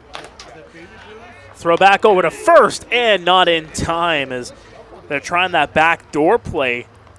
Ryan to Fukuda to Constantino, but Osawa recognized it. Really difficult play to execute, but if Osawa had taken 1 or 2 more steps, a bigger lead, there's a good chance that he would have been cooked over at first.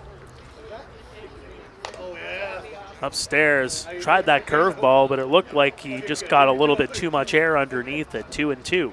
Yeah, that got a lot of vertical break in the earlier stages of the game on that breaking ball, but that time Ryan just hung that one up in the zone. That was the same pitch that Ibarra hit that home run on in the third inning.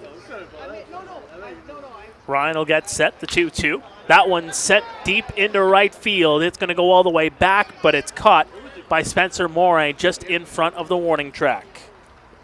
Another good piece of hitting from Fuji. Just got a little bit underneath at that time, and still in the biggest funk of his young IBL career now. 0 for his last 10. It seems like it's just a matter of time before we see him hit one hard somewhere. So here comes A.J. Carosis. Had a single back in the second. In fact, drove in Runta Osawa on that single, so he's got an RBI on his ledger here tonight. Throw over to first, not in time. Pretty good week for Carosis. The home run in Chatham on Saturday. We saw a triple Tuesday in Guelph, and started to see a bit of power after he had a strong start to the year. Then, a month or so where we weren't seeing the AJ that we're used to, but he's really turned it around the last week or so. Well, it's a very similar lineup to what we saw on Tuesday. Osawa, Fuji, and Carosis back to back yet again. And that's kind of what we saw on that triple in the fourth. I believe Carosis got an RBI. That drove in Osawa. And right again in that inning, another 2 stolen bases, this time from Osawa. So he's a stolen base threat. So you're really keeping an eye on it. And not only a stolen base threat, but when you have those 3 as a 1-2-3 punch, you go righty, switch hitter, lefty. He has a lot of versatility regardless of who's pitching. Well, he's going to go, and he got him. Tried to steal, but good glove down there by Sadler Goodwin in particular. I believe it was Goodwin that got the glove down there, and Osawa is caught stealing. For a Panthers team that's been so good at running, that time Osawa, despite the generous lead at first, just didn't get a great jump on that play. It's a great pitch for Fukuda to throw him down to second. A fastball outside the zone. Doesn't have to deal with a right-handed batter getting out of his way, and just had a clear shot and made a 10 out of 10 throw to get him for out number 2.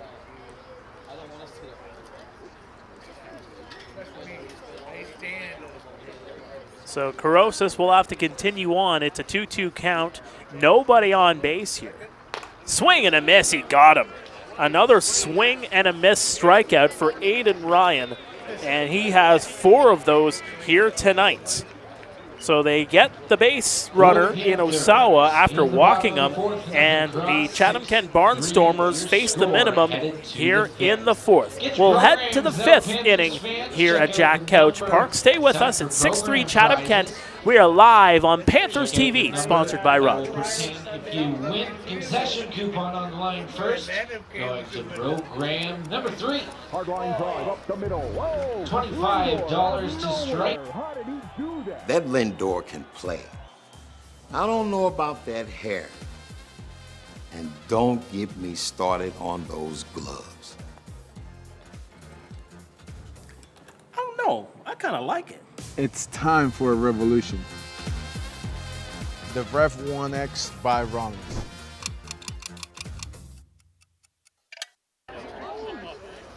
$10 to Fireside is the next prize on the line. It goes to program number 45. A swim pass from the city of Kitchener going to program number 9. And finally, a Dairy Queen Blizzard going to program number 15. Congratulations to all of our program prize winners. Number 3, number 22, number 33, number 41, number 45, number 9, and number 15. Go pick up your prizes over at the main entrance.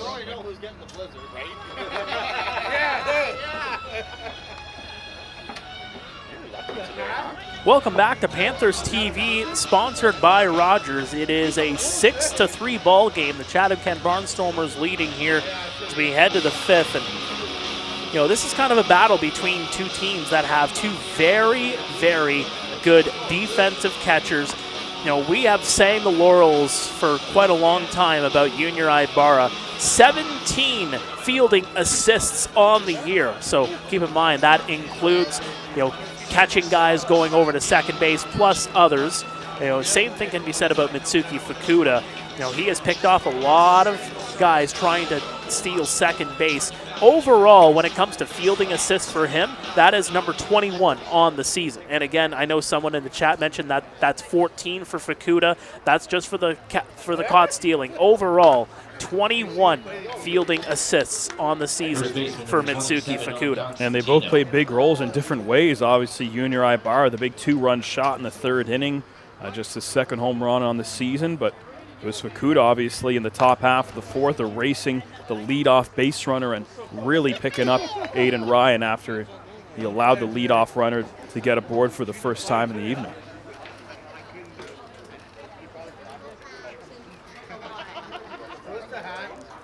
The delivery, swing and a miss.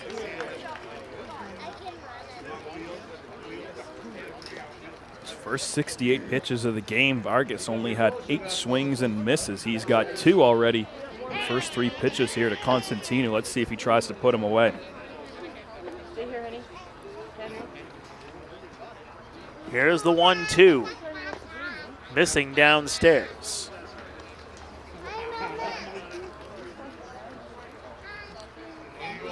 Constantino 0 for 1. Grounded out to Towers back in the 3rd.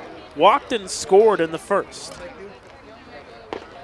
And there's strike 3, picking the outside edge. And that's basically where you need to live if you're Andy Vargas. You got to work the quadrants. And he's been trying to live on that outside corner throughout the game. He just wasn't able to locate it, especially in that 1st inning. Obviously, you got to deal with the different strike zone with every crew you face. James Lyles behind the plate tonight. Andy Vargas took a bit of a while to get used to that outside corner from him.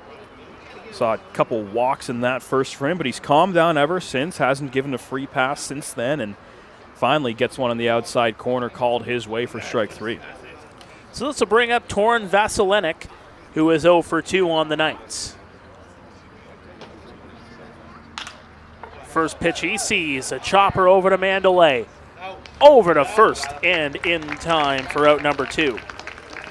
Mandalay making that play look a lot easier than it actually is. A slow roller that he waits back on and relies on his strong arm to get Vasilenik at first, who does run pretty well, but had to be good on the throw. And now you've got Andy Vargas with 2 outs and a couple pitches. Hasn't faced the minimum yet in the frame tonight, and now he's got a chance to do it, but arguably the toughest test in this Barnstormers lineup if he's going to do so. Seth Strong, like Samson, that hair, let me tell you. Oh, and downstairs for ball 1. Although Jacob Cush out in Guelph is the defending pitcher of the year in the Intercounty Baseball League, did chop his hair. He had the flow going a year ago en route to the pitcher of the year laurels. Chopped it off a little bit. Seems like he's starting to find his form. Seth says, no, let's keep it rolling. Some guys are superstitious, some guys are a little stitious. Hey, you miss 100% of the shots you don't take. Wayne Gretzky. Right over to Towers. Over to first in time, and that's a 1-2-3 very quick inning for Andy Vargas. And he needed it. That was another pitch that Seth Strong hit very hard and took a big hop. Looked like it hit the lip of that infield grass. A big hop straight to Towers, who has had some trouble on a few hard-hit balls tonight, but in the end, Vargas ends up working through it. Throws, I believe it's 9 pitches or 10 pitches to get through that inning. He needed a quick one, and he finally does it in the middle half of that order. Yeah, 9 pitches in that inning, in fact. So he's up to 77 overall. Again, you'd like to see that split a little bit more, tipping the scales toward the strike side. 48 strikes to 29 walks.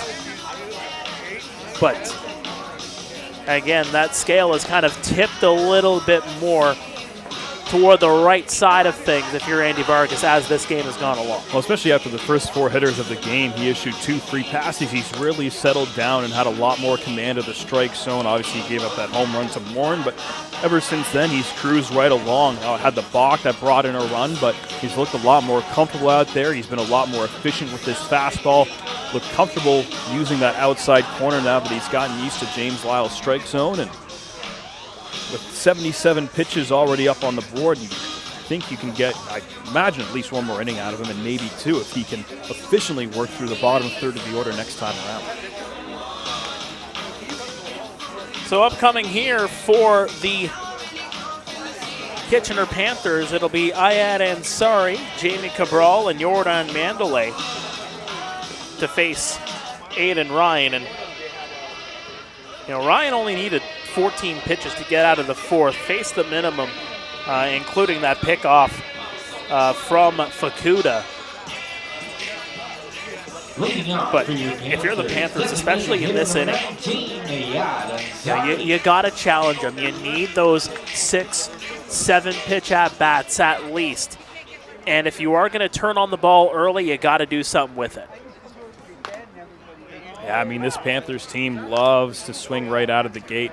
Last year they drew the fewest walks in the league. This time they're in the bottom half of the league in walks drawn. They love to swing right out of the gates, and obviously it's a high-risk, high-reward situation. We saw Ibarra homer on the first pitch of his at-bat in the 3rd inning, and absolutely love to see Aiden Ryan put a few more pitches on the board and eat up that pitch count. He's battling the strike zone, and there's strike 3 just on the outside edge. Ayad Ansari goes down on 3 straight strikes from Aiden Ryan. And Ryan's been getting that call all night long. Went back there one time, frustrated Ansari, and thought, hey, why not go back there with the fastball? The left fielder, number 2. Well, it just continues a strong outing here for Aiden Ryan.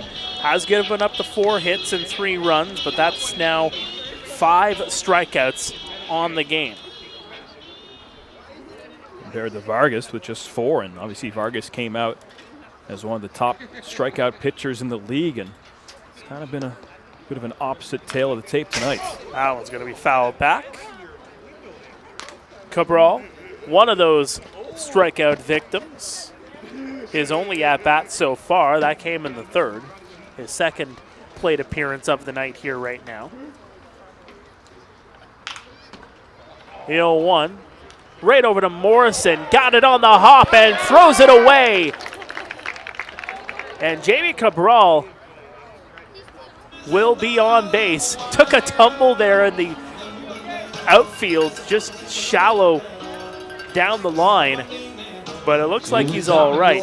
As that throw from Morrison looked like he was going to enter the dugout, but it stayed out. Because again, right there, it goes into the dugout. You get a free base. Very fortunate, and I mean, if I think Cabral hadn't kind of stumbled on his way to first base, even that ball stayed on the inside part of the fence, then he would have been able to stretch that 1-2, but takes advantage of an error, and now you got a runner aboard with 1 out and the top of the order for Kitchener.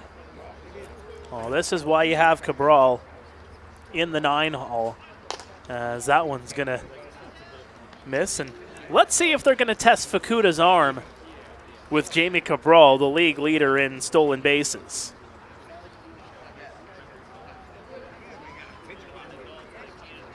We'll see if he will run. They need some runs here. 6-3 is the score. Framing that one up nicely was Fukuda, right at the knees.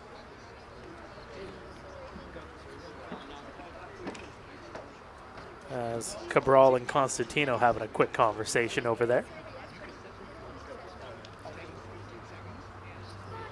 Comes the 1-1 to Mandalay. So he'll foul that one off. Mandalay singled and scored back in the 3rd. He came around on that Junior Ibarra home run. Yeah, and he's got to protect that outside corner here, and that's exactly what that was, a defensive swing, knowing that Ryan's been getting those calls and really attacking that part of the strike zone. And now with 2 strikes on him, you can imagine another defensive approach here. Ryan will get set. Swing, and he got a piece of it to stay alive. Well, that was Ibarra's 2nd home run of the season, ties him. It's now a 4-way tie, in fact, for 4th on the team. And sorry, Towers and the departed Kawara, all with 2 homers. Fuji leads the pack with 6, Penalve with 5.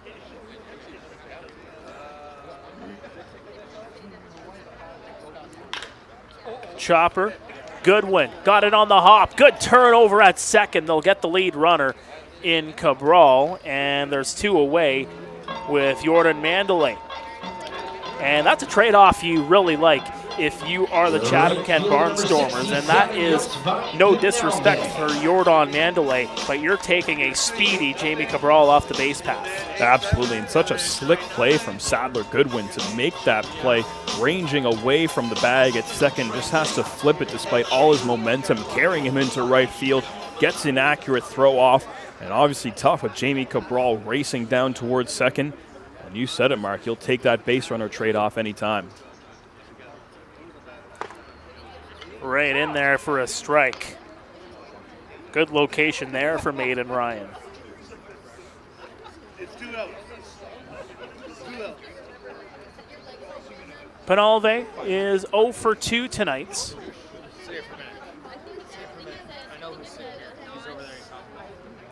0-1. That one missing inside. As we're starting to go under the lights here at Couch.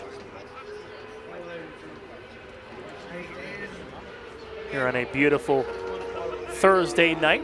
The wind blowing out, but not really hard per se. There's a strike.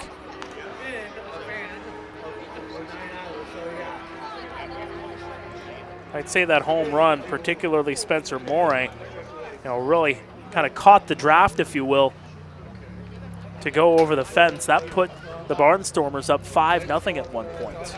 Wind has certainly died down after we saw 2 balls really carry in the first 2 innings. That one laced over. Great play by Morrison, and he'll get the force out over at second to end the inning. So Jamie Cabral single erased, and that will do it for the 5th inning of play here at Jack Couch. It remains Chatham-Kent 6, Kitchener 3 here on Panthers TV, sponsored by Rogers. And we're actually going to send it down to field level as Hannah has the 3rd leg of the Olympiad going on here tonight. Okay, Panther fans, we are ready to play Dizzy Bat. I'm here with Romy and Alan. Rules are simple. They're going to put their foreheads to the bat, put the bat on the ground, spin around it 10 times. Then you're going to run all the way along the grass to third base and all the way back. You're going to give me a big high five. The first person to do so is going home with a City of Kitchener swim hat. You guys ready to play? Yeah? Are we ready to see some Dizzy Bat? Okay.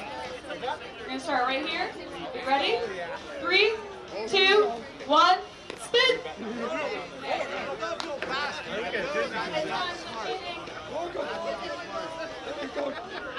Keep going.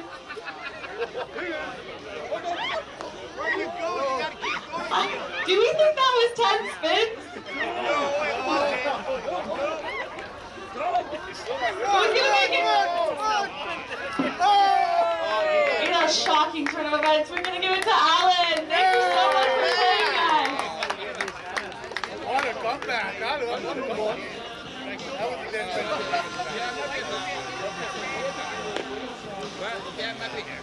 You see there, when they cross the finish line, that is where the hammy blows out.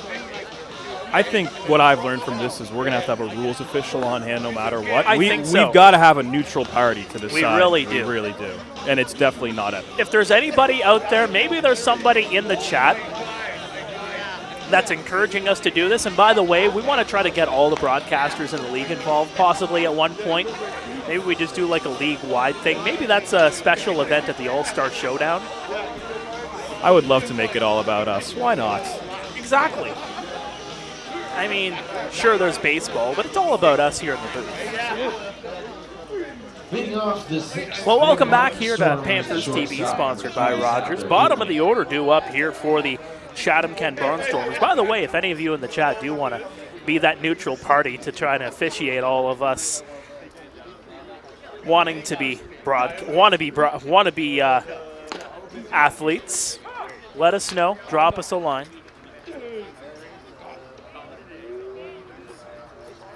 6-3 ball game here at Jack Couch on a beautiful Thursday night. Sadler Goodwin in the batter's box here, 0 for 2, facing Andy Vargas, as that one's going to miss outside.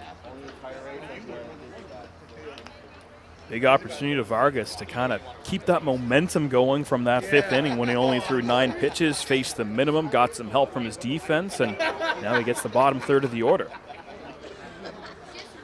The delivery, swing and a miss. And Vargas needs more of that to go for him. Big swing and a miss there from Sadler Goodwin. In his last start, when he threw 112 pitches, only had 8 swings and misses, and tonight, sitting at 80 pitches, he's already got 11. The 1-2 is going to be fouled off.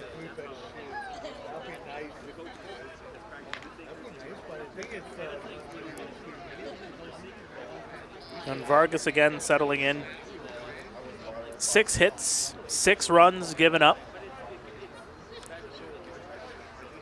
5 innings of work. And, you know, despite what you've given up, this is length that you need from Andy Vargas, most importantly. The 1-2 inside.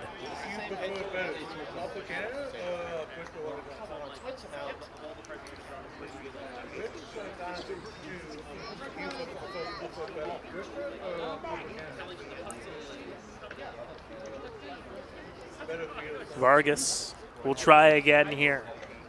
Swing and a miss, he got him. 5 strikeouts on the night for Andy Vargas as he gets Sadler Goodwin to chase for the 2nd time tonight. Using that outside corner that he had so much trouble locating early on, but he started to dial it in, and Right fielder get comfortable 25, finding that Spencer Murray. outside part of the plate, down and away to hitters. And like you said, Mark, gets the chase there from Goodwin for a big first out. This will bring up Spencer Morey, a home run and a single. 2 for 2 on the evening. Holds off on the pitch, and Howen just missing on the outside edge. Have you ever seen a cycle in your time here at Jack Couch Park? I have not. Well, it's tough to get a triple in this ballpark. Sure you is. need to get it in the perfect position. Right down the right field line, you get it all the way to the fence, and then you just need to have speed. It's not impossible to get a triple in this ballpark. I have seen it done a few times, but I have never seen a triple in this ballpark. I have never seen a cycle in this ballpark, I should say. There's a swing and a miss by Morey. I haven't actually called a cycle as of yet. I've gotten close. Guys have gotten close.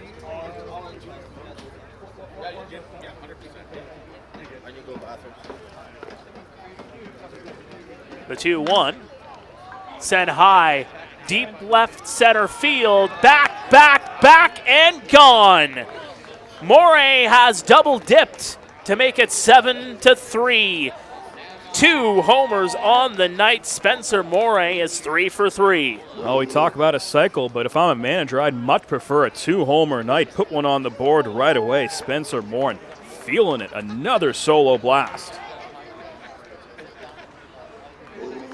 Well, we talk about not seeing cycles in this ballpark. Left fielder number If you 3, recall, Lee Casera. I've seen 4 home runs in this ballpark before in one game.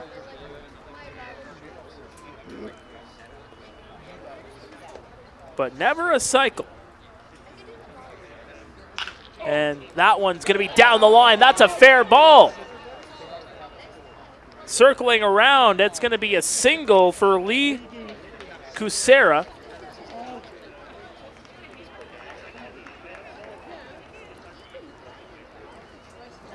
Tough one for Vargas right after he kind of settled into a groove, retiring 7 straight batters, including a strikeout to start the inning.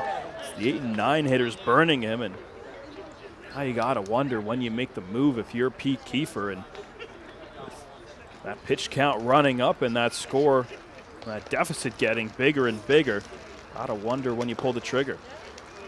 That's going to go across for a strike. I should mention, Spencer Morey, not really a home run hitter. In fact, those are his first 2 career Inter-County Baseball League home runs that he's hit here tonight. So congratulations to Spencer Morey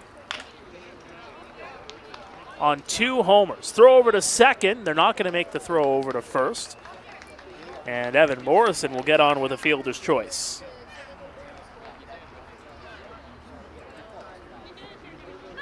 Center fielder number 19, Spencer Marcus. They erase Casera on the base path.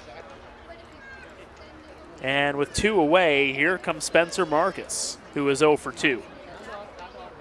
The only other time that Andy Vargas has allowed 3+ homers in a game was that dreaded start against Welland a few weeks ago when this Panthers team lost by 21. Game's still very much within reach for Kitchener, but he's got to dig in here and try and get through this inning unscathed. Look, they're a grand slam away from tying this ball game. It's not out of reach by any means, but you can't think about it like that at the same time too. You got to get one. You got to get another one. You know, just chip away. And we've seen the Panthers do that this season. In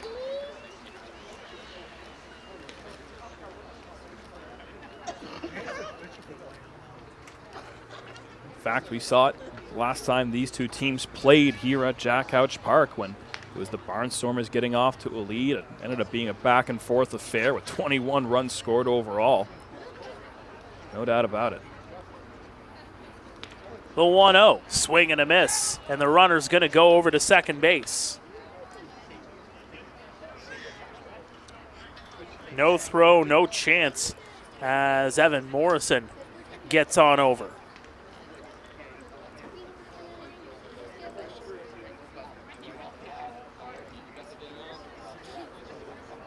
And this has been interesting, too, because that's another stolen bag for Morrison, make it 2 on the night.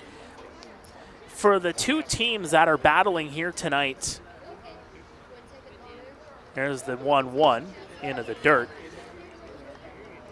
We already talked about Kitchener being top of the heap when it comes to stolen bases with 37 coming into tonight. Chatham-Kent had just 11. That was last in the inter-county. 11 for 20 coming into this evening. Evan Morrison has a pair of stolen bags here this evening. The 2-1 to Marcus. There's a swing and a miss.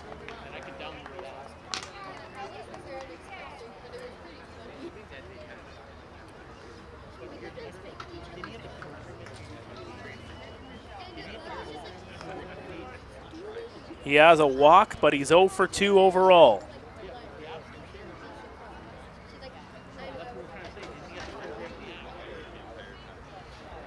The deal, missing outside. All night long, Vargas has really been adamant on attacking that outside corner, blowing away to hitters. It worked getting Marcus to chase that last pitch, and now he's got to throw a good one here. There will be 2 aboard. Look over at second base. Vargas, the 3-2. Swing and a miss. He got him.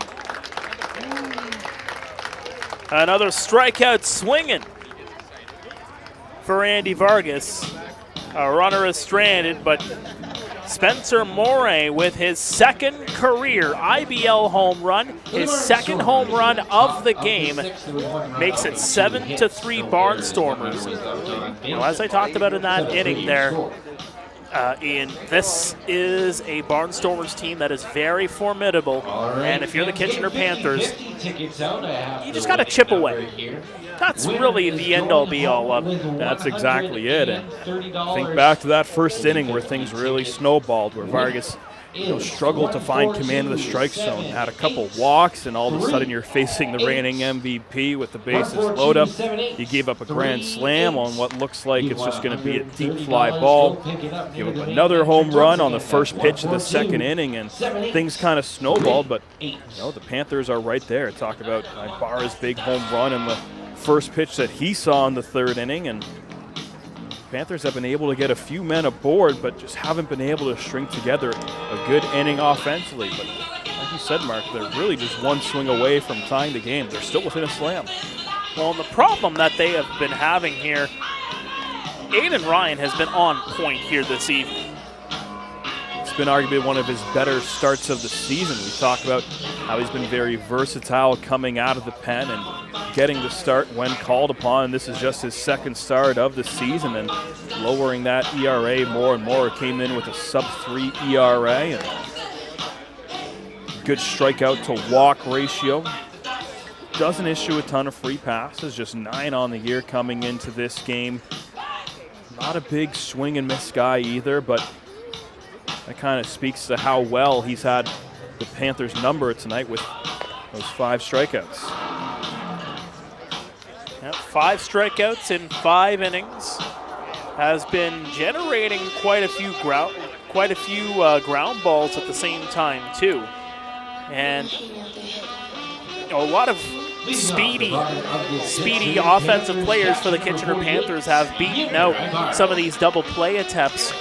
But overall, the Barnstormers haven't been really thinking about it too much on defense. If you're not going to turn the double play, at least you get the lead runner, and they have been able to turn that into some success here tonight. Not to mention that the Panthers should have a pretty good read on Ryan, considering they saw him this past weekend when he threw 71 pitches against the Panthers out of the bullpen, and it was a game where Kitchener scratched across a couple runs, but Ryan still had 5 strikeouts, a couple walks. It's been a much different story tonight. He's been on point, like you said, Mark. Junior Ibarra, the batter, facing a 2-0 count. Hit that 2-run home run in the third. Second home run of the year. Puts that one into right field, and it's got too much air underneath it. Spencer Moray is going to get underneath it and make the catch. Another good swing from Ibarra, fly ball kind of just twisting the other way, but didn't get quite enough behind it to put that one in a dangerous spot. This will bring up Charlie Towers. The second baseman, number 7. 0 for 2, a flyout and a strikeout.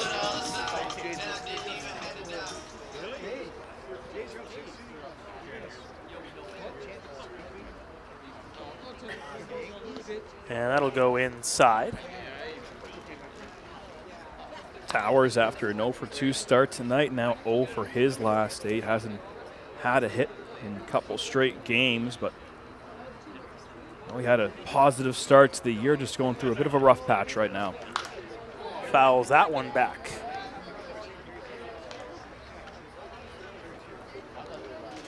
Well, we're getting closer and closer to the transaction deadline. That one's coming up later on this month. I believe it's the last Monday of the month where you can sign players. There's a chopper in the infield, and it's just going to dribble foul. So these are the kind of games where you can kind of also assess, okay, where are we at? What do we need? Do we need to add this part? Do we need to add a little bit more offense? Do we need to add another arm? So these are very key games for a lot of these players. And at the same time, too, when you're having your managers and general managers, assess where the teams are, this isn't the time to go into a slump, because these are the slumps that kind of get magnified a little bit more because the managers are kind of keeping an eye a little bit more on where are the team needs going into the playoffs. And if you're finding yourself going over, that one's right over to Constantino, and that'll be 2 away. If you're going over at this time of year, you might be playing yourself off of a roster spot, at least on offense. So you better be, managing that with a bit of defense at the same time, too. And it seems like in the first part of the season, the big theme is, it's a very small sample size for these guys. You can't fully judge how they're going to play an entire 42-game season, but now every team in the league has played between 19 and 21 games, so you're right around the halfway mark, and you've got plenty to go off of. Fly ball by Runta Osawa, and deep center field, it is gone. Runta Osawa goes yard. Make it 7-4. It was only a matter of time that big swing from Osawa paid off once again. We saw him homer in his first IBL at-bat, and he put a charge into that one straight away, center field. Keep on chipping away like you said, Mark, and it's a 3-run game. Osawa with his second home run of the season.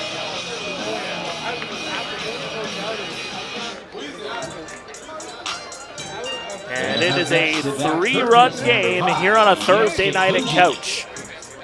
Here comes Yosuke Fuji, who is 0 for 2. Is that the kickstart the Panthers needed? Sawa had a really tough at-bat his last time up, ended up drawing the walk, but didn't like the first couple pitches he saw. And now Fuji, mentioned earlier, the mini slump that he's in, 0 for 10. It's the longest stretch he's had without a hit in his IBL career, but we know how dangerous he is. He's flashed the leather a few times down there at the hot corner tonight. What a time it would be to get the bat going. The 2-0 downstairs. So it's a hitter's count, 3-0 here on Fuji.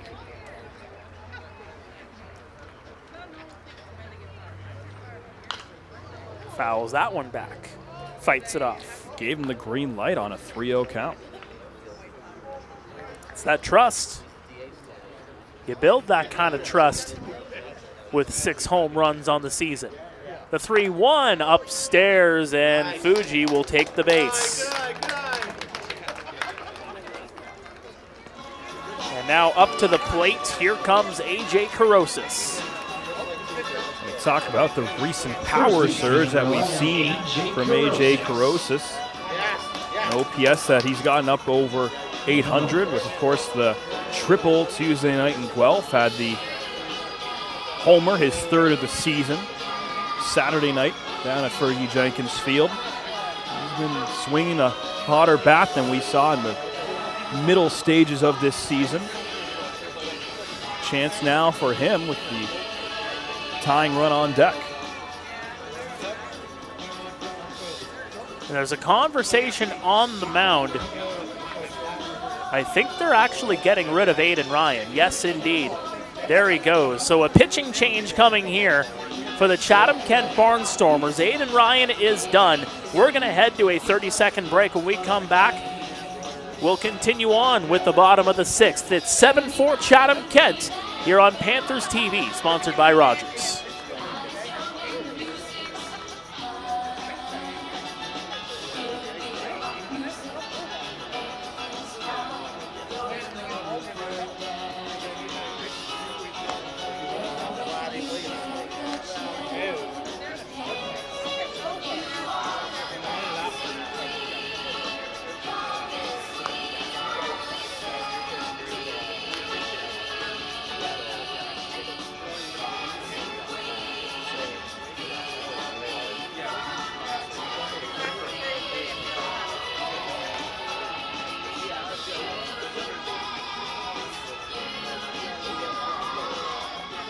Now pitching for the Barnstormers, number 16, Yuri Yokoyama.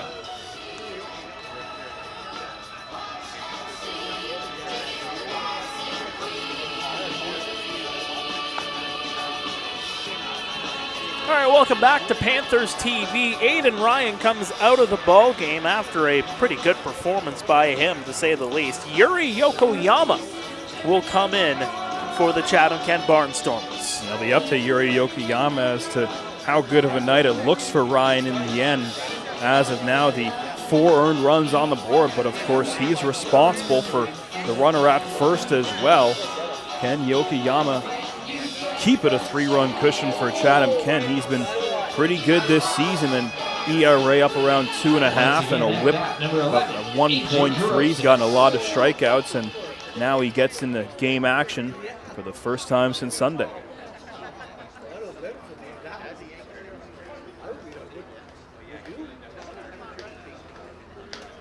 So here comes A.J. Carosis, who is 1 for 2. That one sent high and deep. Playable in right field, and that'll be caught by Spencer Morey. And that is going to do it here for the 6th inning. One pitch from Yokoyama does it. But a home run from Runta Osawa makes it 7-4 Barnstormers as we head to the 7th here at Jack Couch. Stay with us. This is Panthers TV, sponsored by Rogers. Panthers in the bottom of the 6th. There was 1 run from 1 hit. No errors, 1 runner less. Get ready, Hamilton. It's the 2025 IBL Home Run Derby and All-Star Game. Hosted by the Hamilton Cardinals at beautiful Bernie Arbor Stadium. Watch the league's top sluggers crush moonshots in the Derby. Then see the best of the best go head-to-head under the lights in the All-Star Game. Grab your tickets now at HamiltonCardinals.com, because this summer, the stars shine brightest in Hamilton. On Sunday.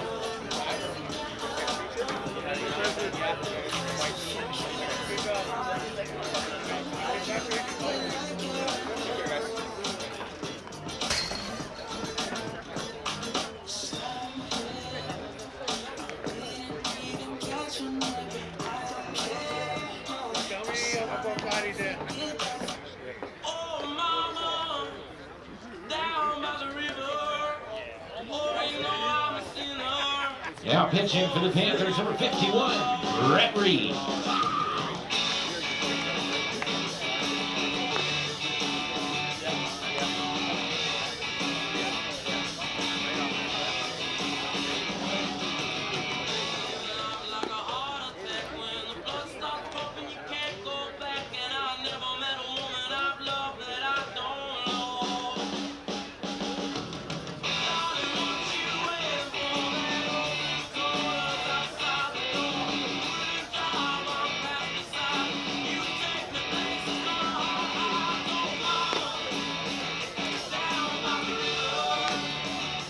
Welcome back to Panthers TV, sponsored by Rogers. Mark Pare, Ian Joudrey here in the 570 News broadcast booth. It's 7-4 Barnstormers, and the Kitchener Panthers will turn to Brett Reed on the hill, taking over for Andy Vargas. And Brett Reed put in a big spot, especially considering the limited amount of work this year. 3 appearances, 7 innings, and an ERA up over 13. walks and hits per innings pitched up over 3, and now he comes into the game with the Panthers within 3 runs, and they'll be asked to hold the heart of the Barnstormers order at bay. For Brett Reed, you mentioned that ERA being where it is. Got really roughed up again in that 23-2 outing against the Welland Jackfish. Just 3 2/3 going in that one. Gave up 11 runs, 6 of them earned. But otherwise has been relatively consistent for this team, and in a good way. The 0-2 coming here to Fukuda. Skies that one to left center. It's going to go back, and gone. It's a home run parade here at the couch as Mitsuki Fukuda goes yard, make it 8-4.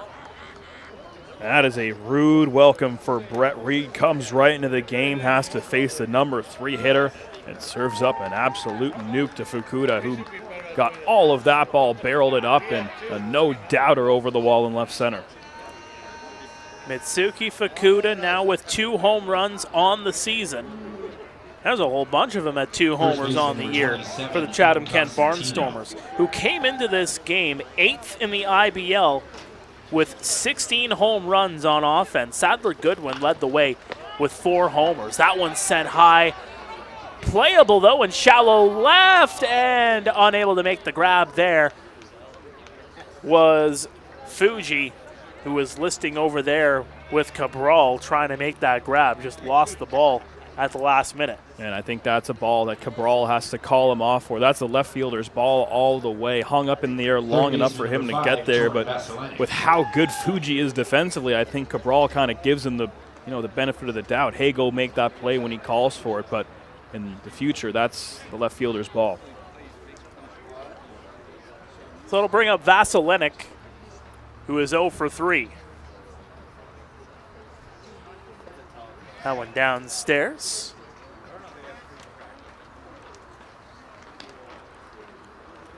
.1-0 count here on Vasilinik. So again, make that 1, 2, 3, 4 home runs for the Chatham-Kent Barnstormers in this game. They're up to an even 20 as an offense this season.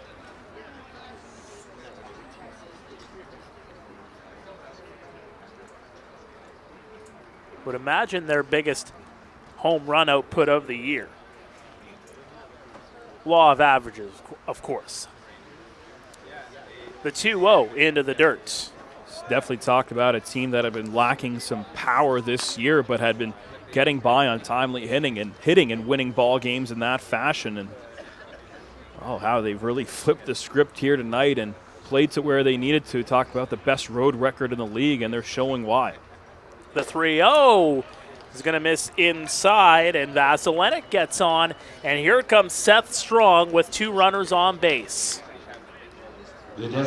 What a huge moment here in the 7th inning now. You haven't been able to record an out. You gave up a homer, a single, a walk, and Brett Reed, he talked about how besides that one game against Welland that really inflated the ERA, he's pitched pretty well this year. This is a big spot for him.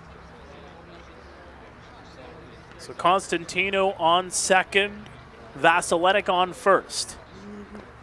That one missing inside, and unable to block it there was Ibarra, and that allows both base runners to advance.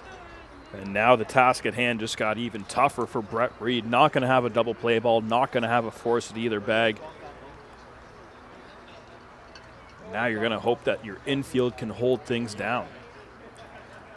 I would say if there were more outs, you might start to think about putting. Yeah, he is. They are going to put him on. I was gonna say, if you had more outs on the board, do you consider putting him on and just face the bottom of the order? And with nobody away, they're actually just going to do that anyway. So Strong with first base wide open, they're going to take the bat out of his hands. And they show him the respect he deserves. Obviously, has hit the ball tremendously hard tonight at a grand slam, allowed out his next time up, and he's hit the ball hard in all 3 trips to the plate. And the open base, the percentages say put him aboard, and I like the decision from the Panthers pitching staff. So that'll load the bases here for Sadler Goodwin, and he'll get clunked on the back. Hit by a pitch with the bases loaded. That'll bring in a run, make it 9-4 Barnstormers. That one just got away from Brett Reed. He's had some trouble, obviously, locating his pitches early on. 25, Spencer Walked Pare. Vasilinek, gives Strong the free pass, and now that breaking ball just runs up and in, and a little too far up and in on Sadler Goodwin. And now that game, the scoreboard, things are starting to slip away more and more for this Panthers team. That one hit the outside of the zone. Strike number 1. Strong intentionally walked 5 times last year. You wonder why. The 0-1 missing well outside. Again, just to keep up to date here, Sadler Goodwin's on first, Seth Strong is on second, Torn Vasilinek is on third. Nobody out here in the 7th. And it's Spencer Pare who has 2 home runs sitting in the box right now. Downstairs.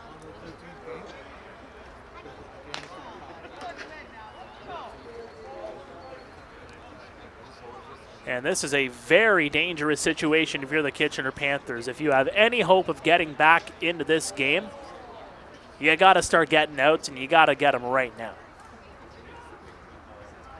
The 2-1 missing outside. Yeah, when you make a call to the pen, you're certainly not thinking that the first 5 are going to get aboard, and Brett Reed has really worked himself into a pickle here, and only he can get himself out of it with a 3-1 count now.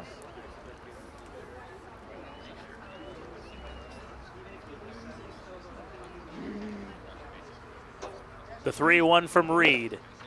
Down in the dirt, but it's actually going to be called a strike. I thought that one went down low. But the home plate umpire, James Lyle, says that one picked the bottom corner. Situation like that, expecting Reed to throw a fastball, instead he gets that breaking ball that just catches the bottom half of the zone. Well, here it comes, a big pitch. Missing way outside, and that's a bases-loaded walk. And the Barnstormers enter double figures.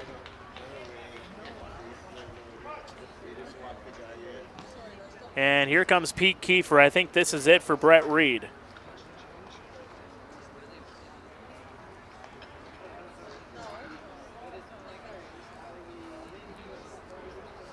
See what the move is. No, I think this is just a conversation.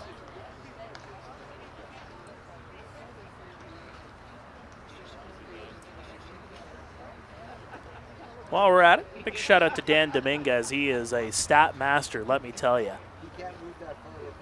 So obscure stats, but we love numbers. We love data. That's what baseball is all about. It's data. Data or data? How do you say it? I'm a data guy. You're a data guy? All right.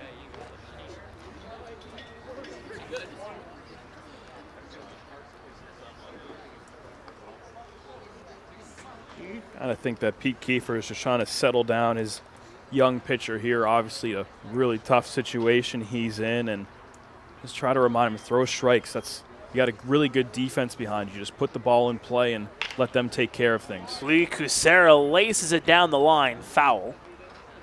At bat to left fielder, number 13, Lee Kucera. And Kucera, who is 1 for 2. He singled back in the 6th, which feels like a little while back, but not too far back. The 0-1. That one set high, deep into left field, and it is playable just in front of the warning track. Cabral with the catch. Everybody advances, and they try to get the guy running over to third base, but Sadler Goodwin slides in. Seth Strong comes into home, make it 11-4. To the top of the order for Chatham. And how things unravel in a hurry right after Osawa solo bomb in the 6th. Cut it to a 3-run game. Now all of a sudden, you bring in the young righty and Reed, and he has had trouble, finally gets an out, but a productive out if you're the Barnstormers. Bring in another run, the runners advance, and the inning continues. 8th hitter of the inning. Right over to Mandalay, over to second base. They're not going to get the throw over to first, and an even dozen on the board now for the Chatham-Kent Barnstormers as Sadler Goodwin comes in to score. And that ball just not hit hard enough by Morrison in order for Towers to turn that double play at second, especially with Morrison hustling down the line, running hard. No chance to get him. And the inning continues. Oh, thank you. Good that you came over that. So this will bring up Spencer Marcus with one runner on base in Evan Morrison.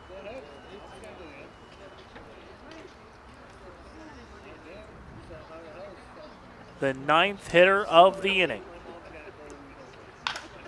That one's queued up, and that one's going to get right through the hole and allowing over to third.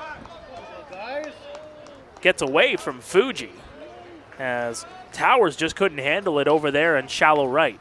Oh, great play from Towers just to knock that ball down, but with how long it took him to locate that baseball, that was the perfect opportunity for Morrison to take off for third base. And don't love the idea from Towers throwing over to third. You had no chance of getting the base runner. Fuji had to make a great play just to get in front of that ball. Otherwise, another run's coming in to score.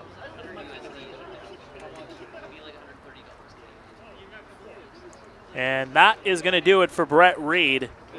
New pitcher coming into the ball game here for Kitchener. We'll be back after this. The Panthers are down by 8 here on a Thursday night here on Panthers TV, sponsored by Rogers.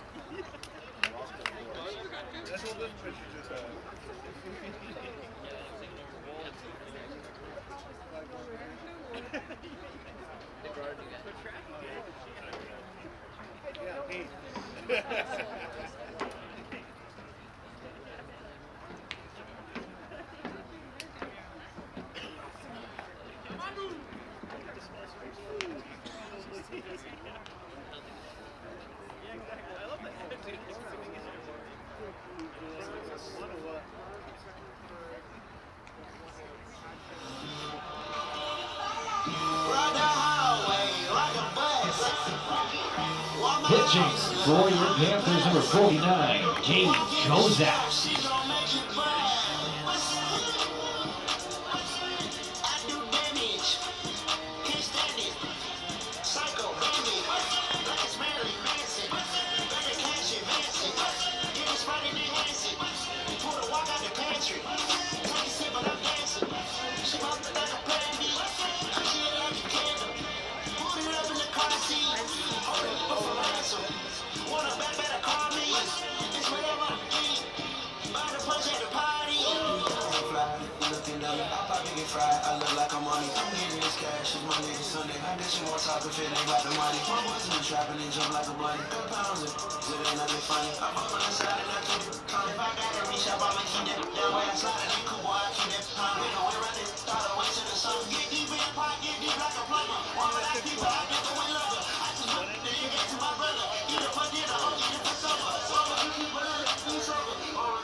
Welcome back to Panthers TV, sponsored by Rogers. Out goes Brett Reed, and in comes the lefty, Kate Kozak, for the Kitchener Panthers. And Brett Reed really let that one get away from him. Faces 9 batters, only records the 2 outs, gives up a homer, the 2 walks, and just really could never find it. And now the Panthers find themselves in a big hole, and they turn to Kozak just to try and get out of this nightmare 7th inning.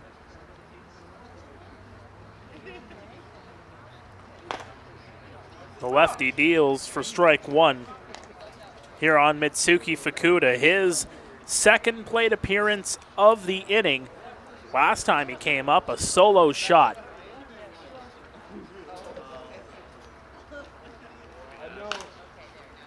So he fouls that one back.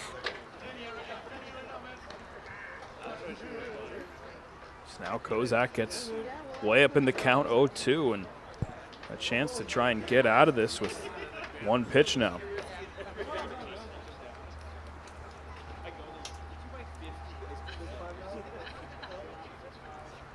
Here comes the 0-2, swing and a miss, he got him. And mercifully for the Kitchener Panthers, the inning is over. And we head to stretch time here at Jack Couch Park. But the Chatham-Kent Barnstormers put another 5-spot on the board in the 7th to make it 12-4. I think they might be angry after that loss to Brantford the other night. Well, that's exactly it. You ask anyone in that Barnstormers dugout, hey, how do you avoid ugly losses like that? Well, it all starts with avoiding the big inning. Look at the Red Sox, had a 7-0 lead after 2, 5 runs in the first, 2 runs in the second, more big runs later in the game, 5 spots, 4 spots, and it can snowball real quick. Obviously, Vargas gave up that 4 spot in the first inning, really bared down, started getting a bit more of a groove. The Panthers bats, they worked their way back, they pull us in 3 runs. It's all of a sudden a much closer ball game, can take the lead with 1 swing of the bat theoretically, and then it all falls apart with a 5 spot like that. Now it's a real tough task for the offense with only 9 offensive outs to work with. Noel McGarry-Doyle with 2 home runs for the Barrie Baycats, who have a 9-2 lead on the Guelph Royals. The Royals just with 5 hits in that game. And well, let's see who's pitching. Well, it's not Frank Garces. It's actually Jonathan Warden, who started that game for the Barrie Baycats and then went to Adam Kahn shortly after. So that game is 9-2 in the bottom of the 6th. In Welland, it's a 9-3 ball game as the Welland Jackfish lead the Brantford Red Sox in that one. And again, it's just hard hit balls there that have made the difference. A hard ballpark to hit home runs in, to say the least, out at Welland Stadium. But here again, it's 12-4 Barnstormers. They haven't had any trouble hitting that long ball here tonight. No doubt about it. They've taken Vargas deep 3 times, just the second time he's had that happen this year. Fukuda steps in on the first pitch he sees from Brett Reed. He takes deep, and no doubt about it, after that tough loss on Tuesday, the Barnstormers have come back out swinging and looking to get on another big win streak. Of course, that loss that they suffered, that 25-3 blowout Sunday at home, that's Tuesday at home rather, that snapped a 5-game win streak for them. Pete Kiefer going into his bench, Matteo Zeppieri, the junior-aged player, but is part of the regular 28-man roster. He's going to foul that one back. So Zeppieri will take over for Ayad Ansari. He reached on an error and scored in his only other at-bat in the 8th on Tuesday when he came in for Ansari. Fly ball into center field, and coming in to make the catch is Spencer Marcus. Right on that pitch, just didn't quite get enough of it, and Zeppieri, a guy excited to watch, had some lefty pop in the batting order. And 2 seasons ago was playing at the West Coast Conference in Seattle, and then just had a season at Mount St. Mary's in Maryland where he had a really good year at 867 OPS, 12 homers to go along with 40 runs driven in. It can certainly provide some power for this Panthers lineup, where obviously they lost some with Arthur Kawara. Well, here comes Trent Lawson, who's going to pinch hit for Jamie Cabral. So the speedy Jamie Cabral is done for the night. Ansari was the DH, so you imagine that Zeppieri is just going to be a DH at this point. Lawson normally plays out in left field, so I'd imagine that's a 1-for-1 switch there as well when you think about the defense. Yokoyama with the deal. Put that one onto Highway 7 as Trent Lawson with a pinch hit home run. That was a no-doubter. I don't think the outfield even moved on that one, as the Panthers have themselves a third home run on the evening. And Lawson absolutely mashed that one, and that can be tough to do, stepping in and facing a pitcher not coming in as a pinch hitter. Yokoyama just kind of hung that breaking ball up on the zone. Lawson, having the quick bat that he does, sits back on it and absolutely pounds that one over the fence. The shortstop, number 20. So back to the top of the order, Jordan Mandalay, who is 1 for 3. That one goes upstairs.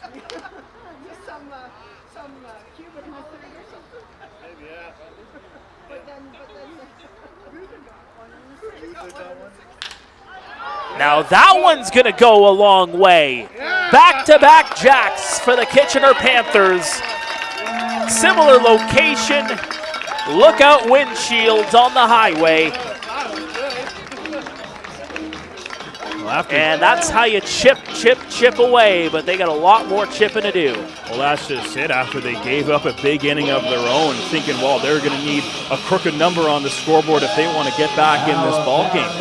You know, thinking more along the lines of get a few runners aboard, some doubles to the gap. But hey, Trent Lawson and Jordan Mandalay said, why not do it on our own? 2 big swings to start this bottom half of the 7th, and now all of a sudden this Barnstormers team has something to think about.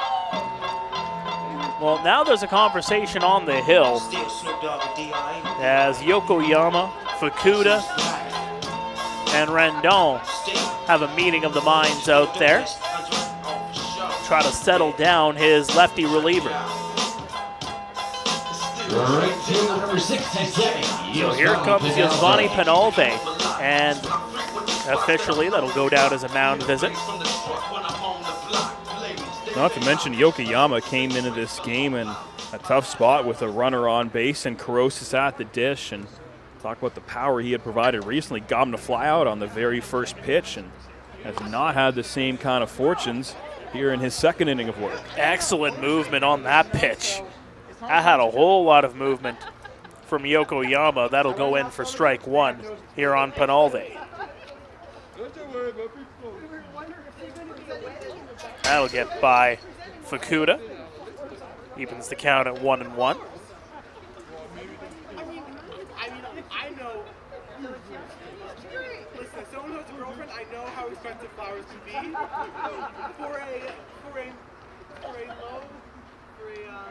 The delivery downstairs. And of course, Penalve had that big multi-homer game Saturday at Fergie Jenkins Field, so he's had some success against this team this year. Maybe 3 in a row? Maybe, just maybe. That went into the dirt again. Good block, though, by Fukuda.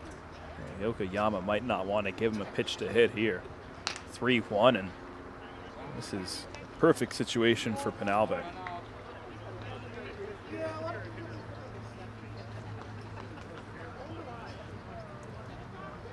Yokoyama deals. Chopper down the line, right over to Constantino. He'll tag the bag for the second out of the inning. Great pitch from Yokoyama to battle back down in the count 3-1. Very much a hitter's count, and uses that breaking ball that kind of starts on the middle part of the plate and breaks down in towards the hitter's knees, and just got Penalve to roll over top of that one. A tough out to get, and a really talented hitter in Penalve. And full marks to the Barnstormers pitching staff, holding Matt Bay 0 for 4 tonight.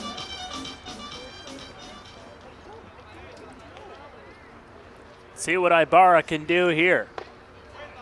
That'll go in for a strike. Fukuda just couldn't handle it, but goes in there anyway.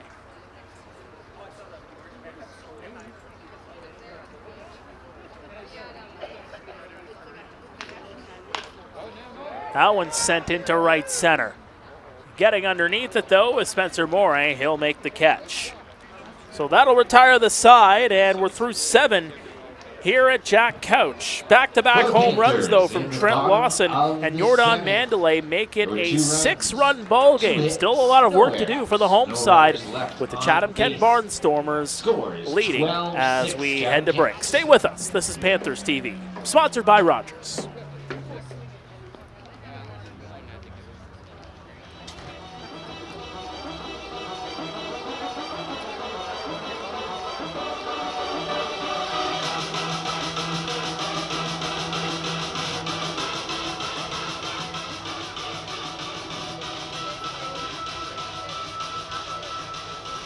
Actually, we're going to send it down to Hannah, who is just Panther fans, we've reached a time in that front we're here of to play our water balloon toss. I'm Kitchener here with Panthers teams. We have dugout. Georgia and They got a Audrey, water and then we balloon have toss Ella going and here. Jed. They are going Who's to gonna win pass this a water balloon back and forth. After every successful catch, they are each going to take a step back. The first team to drop the balloon or pop the balloon loses, and the other team is going home with coupons for a free burger from A&W. Are you guys ready to play?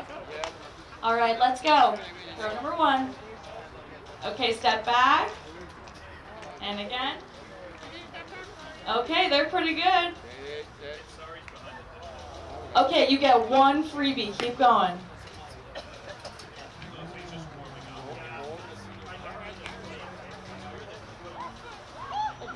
Okay, I think we're gonna have to give it to Ella and Jed. Congratulations, you guys are going home with 2 coupons for free burger from A&W.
Welcome back to Panthers TV, sponsored by Rogers, as we get ready for the 8th inning.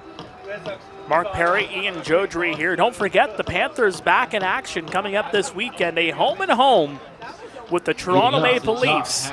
They'll start at Christie Pitts on Saturday afternoon at 2 o'clock. You can watch that one on the Maple Leafs YouTube page.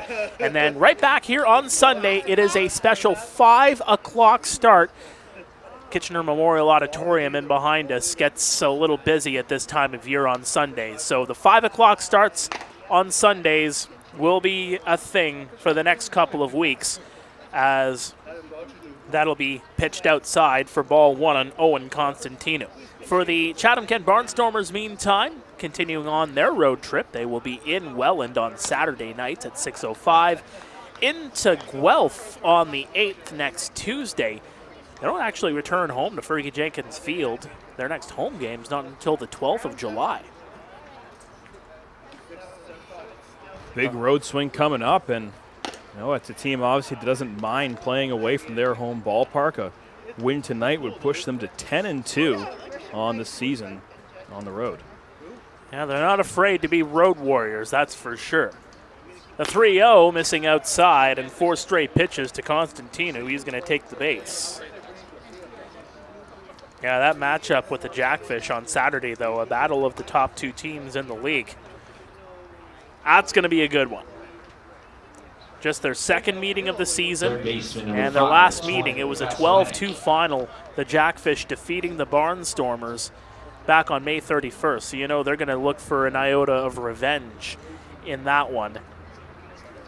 And again, a battle of the top 2 teams in the Intercounty.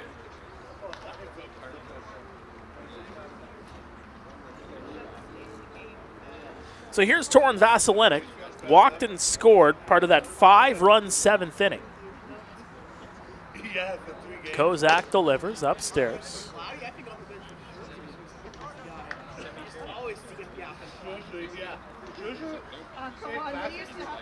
So we figured out the Olympiad structure, right? We got the 4 events. Got to figure out a point system because 4 seems too even. Absolutely. The 2-0 missing upstairs. It's got to be weighted because if there's multiple of us, obviously there'll be different positional finishes, and kind of like Mario Kart, where you finish first, that's the most points. Second, Yep. I think a scoring system like that could be exactly what we need. Hey, maybe Mario Kart can be the tiebreaker. There is in for a strike.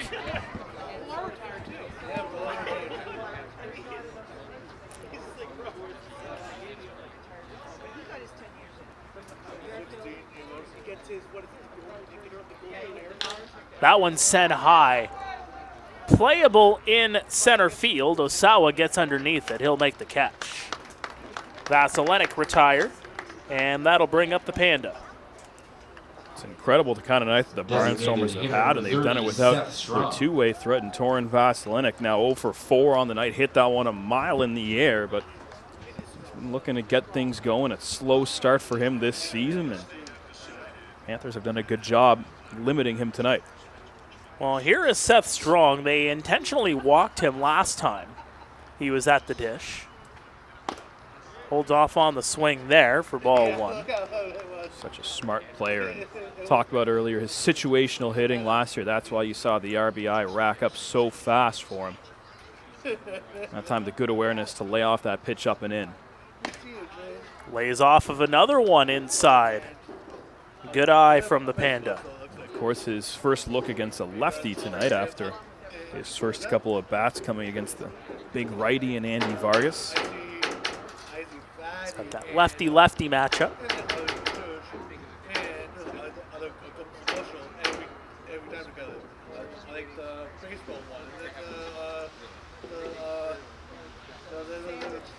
Here comes the 2-0. That one missing outside.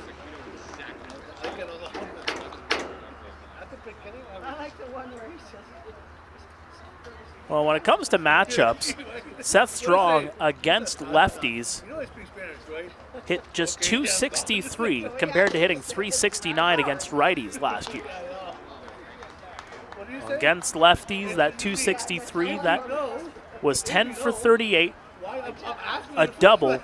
Just 2 of his 16 home runs came against lefties. The 3-1 holds off on the pitch, and he'll take the walk. Walks can kill, no doubt about it. That's what it led to both of these big innings for the Barnstormers. Vargas' only 2 walks came in that first inning of work. Then we saw Brett Reed come into the game. He had a pair of walks, hit a couple batters in the process. That led to the 5 spot, and now after Cade Kozak has walked 2 of his first 4 hitters he's faced in this 8th inning. Things can unravel in a hurry, and they could really use a ball on the ground here. Oh, there's Pete Kiefer. Very expressive in the way he's explaining the situation here to his pitcher.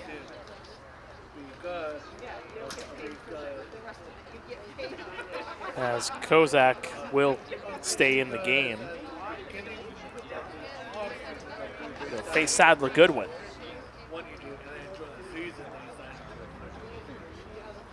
Goodwin, who was hit by a pitch. That was another issue that was had in that 7th inning. There was the intentional walk to Strong, then the hit by pitch, and then a bases-loaded walk to Spencer Moray. So as much as the Barnstormers did damage in that inning, Panthers didn't really do themselves any favors. No doubt a tough outing for Brett Reed. Only recorded the 2 outs, and talk about he had that one kind of blow-up outing against the Jackfish, and had kind of settled things in ever since then. A real tough one for him, getting his first action in quite a while. That one's fouled back. 1-1 counts here on Goodwin.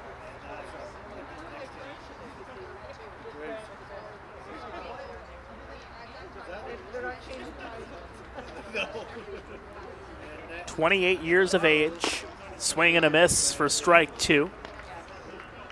Really known more for his defensive skills than his bat, although that's saying a lot with the way he's been able to swing the bat.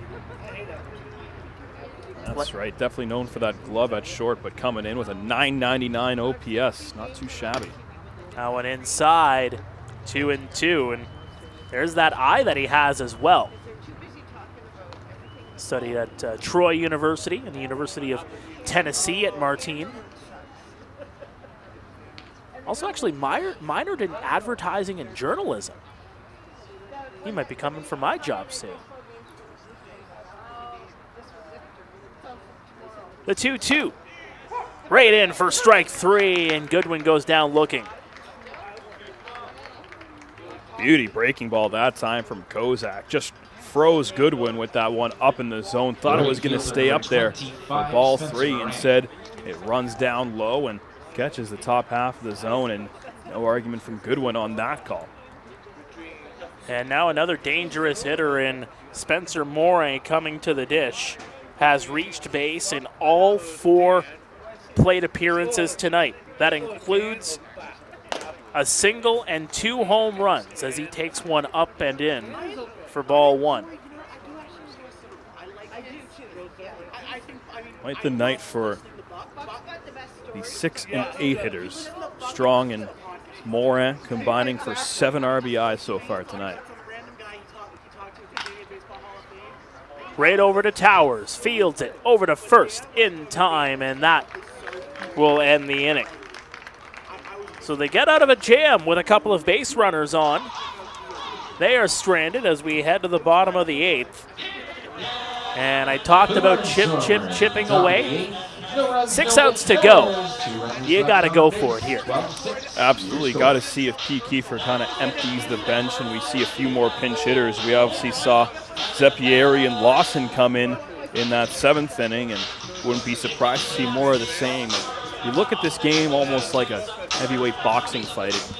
It was the Barnstormers coming out swinging early on. The Panthers, they had a few answers, and that big 5 spot for the Barnstormers. It looked like the Panthers were out of it. They come back to the punch of their own, and they finally get through a defensive inning of their own unscathed.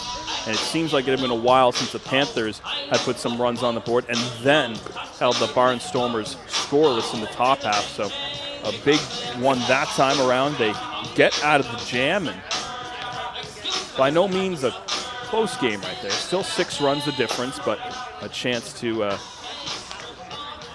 the Panthers now to keep it within reach after a clean inning, and a new pitcher on the mound for Chatham-Kent.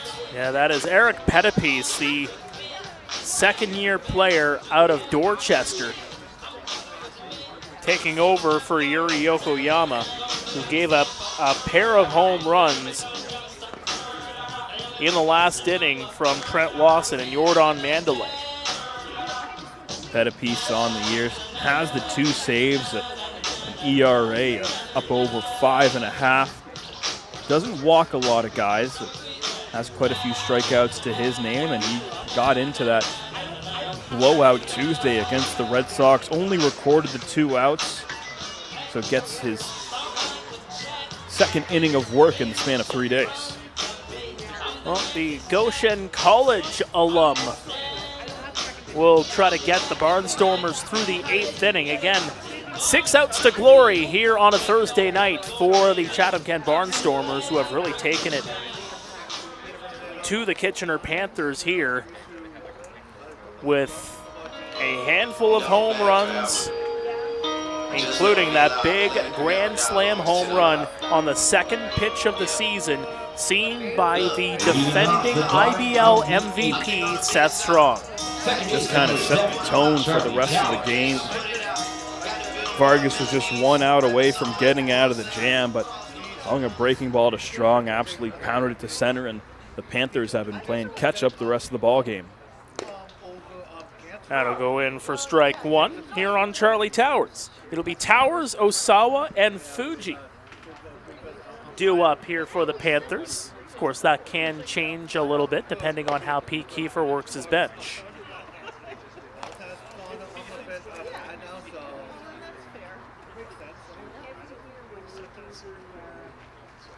Because he does have some options out there.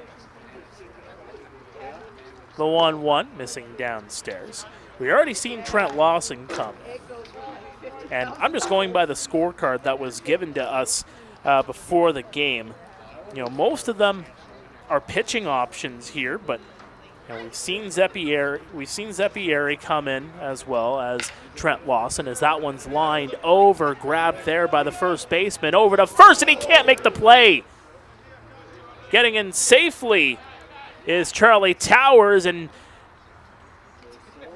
a little bit slow to get back to the bag. They thought they were going to get him again, but Towers will get in safely. Yeah, just kind of one of those in-between plays between the second baseman and the first baseman. Evan Morrison and Owen Constantino both ranging for that ball, and now all of a sudden the onus falls on Eric Pettipies to get over and cover first base. Great hustle just to get there, but the wheels of Charlie Towers beats him out by just a hair. The throw goes wide, and full credit to Fukuda, who got over there to back up the throw. Otherwise, I think Towers would have been able to stroll into second base. Looks like Towers is a little bit shaken up, but he seems all right. It is going to go down as a single. And here comes Runta Osawa. So again, when you look at the scorecard here, again, a lot of the guys that I'm seeing here that are eligible to play are pitchers. Although you have guys like Nico Kairos who can go both ways. You have Klaus Appelvich as a possibility to come into this game as well. I think right now you're kind of getting to that the part of the order where if I'm Pete Kiefer, I want these guys up at the plate, and Osawa, Fuji, and Kurosis. I would not argue with you. That one's well inside. Yeah. And I can see why with the way Osawa has been playing here tonight with a double and a home run.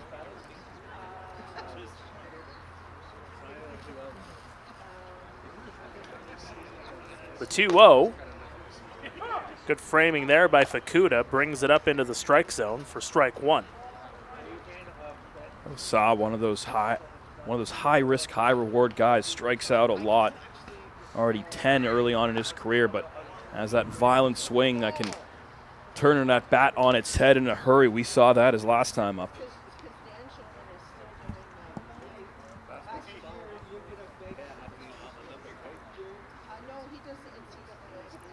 Here comes the 2-2. Downstairs, Osawa looks it off. It's a full count. Talk so much about a threat on the base pass for the Panthers. Hasn't really been a factor tonight. Got to wonder if that comes into play if this game gets a little closer. Little livery. That one's sent high.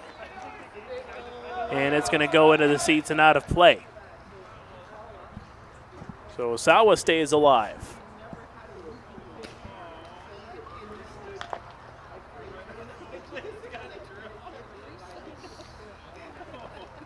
Yosuke Fuji on deck. Kurosis would be after him.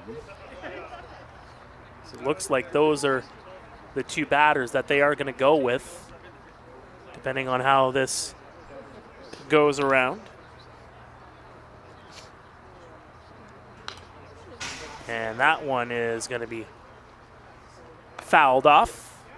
Good defensive swing there from Osawa. Pettipies tries to run the fastball up and in on his hands. Can't risk taking strike three at this point in the ball game.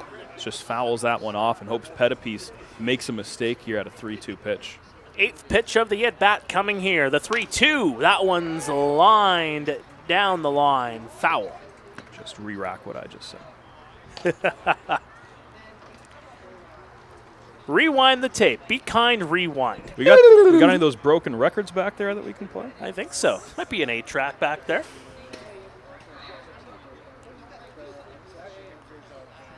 The 3-2. And let's rewind the tape yet again. Credit Pettipies changing the eye level of the hitter. The first time Osawa fouled that pitch off, it was that fastball up and in on his hands. Now he's going with the breaking ball down and away, trying to get the chase, but Osawa just slashing that one away, hoping Pettipies leaves one over the heart of the zone. Maybe a little Wayne's World. Diddle, diddle. It's the second Mike Myers movie reference tonight, by the way. The 3-2, swing and a miss. Don't have to rewind that time. as that is a swinging strikeout for Runta Osawa. That's a tough one, considering that's probably the best pitch that Osawa saw in that at-bat after the breaking ball outside that he chased and was able to get a piece of. He challenges him with the fastball, and Osawa swings right through it for strike 3. Well, here comes Yosuke Fuji, who's had a bit of a rough outing here tonight. Walked his last time up, but is 0 for 2 overall. And that's just on the offense. Defensive side, he has been sublime. He's made a couple of key plays. He would be in the highlights tonight, no doubt about it, but we were used to seeing him in the highlights for his offensive talents early in his career. Obviously 6 homers in his first 18 IBL games, but talked about the slump earlier. Now 0 for his last 10. Now he's up with a man on and possibly his last at-bat of the game. Foul back. No balls, 2 strikes here on Fuji. Just like Osawa, Fuji's a guy with so much pop, but also a really high strikeout rate, 26 Ks in his first 47 IBL at-bats. What are we thinking that Pettipiece is going to be looking to get a chase from him here? The delivery inside. And I like what I'm seeing here from Pettipiece, too. You see the launch angle. He's using the edge of the rubber, and he just tries to bring it in across the plate.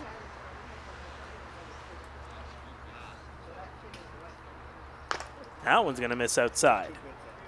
It's up to the pitcher whether or not they use that to their advantage. For lots of guys, that gives the hitter an edge in the sense that sometimes that leads to the pitcher tipping their pitches, but Pettipiece has executed at perfection both with an off-speed pitch and a fastball. Well, there's some perfection right there as another swinging strikeout for Pettipiece.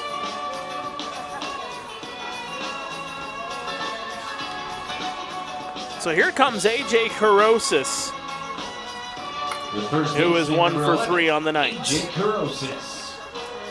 Came up in a big spot back in that 6th inning when they brought in Yokoyama, and 1 pitch, 1 out. Carosis drove it to deep right field. Let's see if he can get a hold of another one. And good pitch there from Pettipiece for strike 1. More of that left to right movement that he uses as a lefty and going from the left side of the rubber. Good delivery there yet again. Inside, painting a bit of the black for strike 2. And there's that launch angle yet again. Looked like it was straight on, and Carosis tried to sell on the ball, but paints a bit of the strike zone. That one missing on the outside.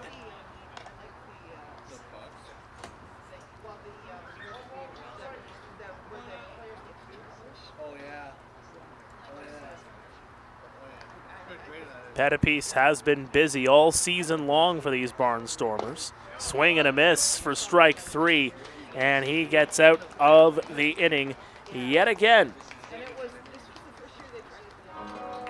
We're going to the 9th here at Jack Couch. Chatham-Kent up 12-6 on Kitchener.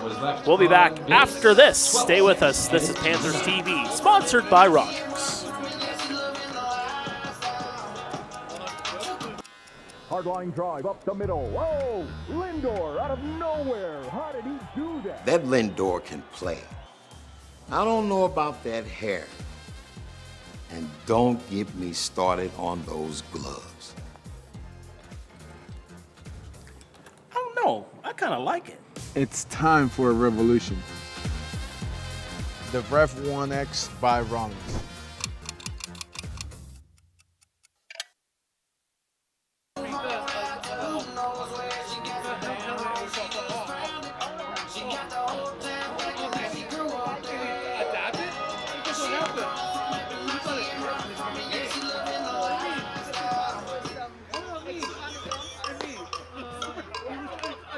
Now pitching for your Panthers, number 38, Danny Garcia.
Welcome back to Panthers TV, sponsored by Rogers. We're in the 9th, and there you see him. Danny Garcia gets the call to the hill here for the Kitchener Panthers. And Garcia got off to such a hot start this season, but had a couple rough outings in a row, got into the game Tuesday, and Guelph picked up the save. Now he gets a chance to work for the second time in 3 days, and low leverage situation, but would love to have a clean inning of work and let the Panthers bats have one last shot in the bottom half of the 9th. He'll face Lee Kucera, Evan Morrison, and Spencer Marcus.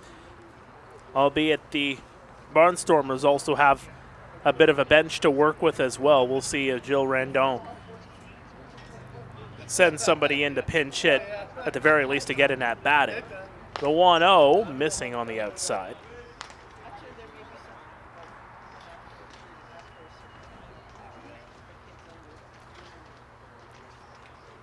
Kucera with a sac fly his last time up.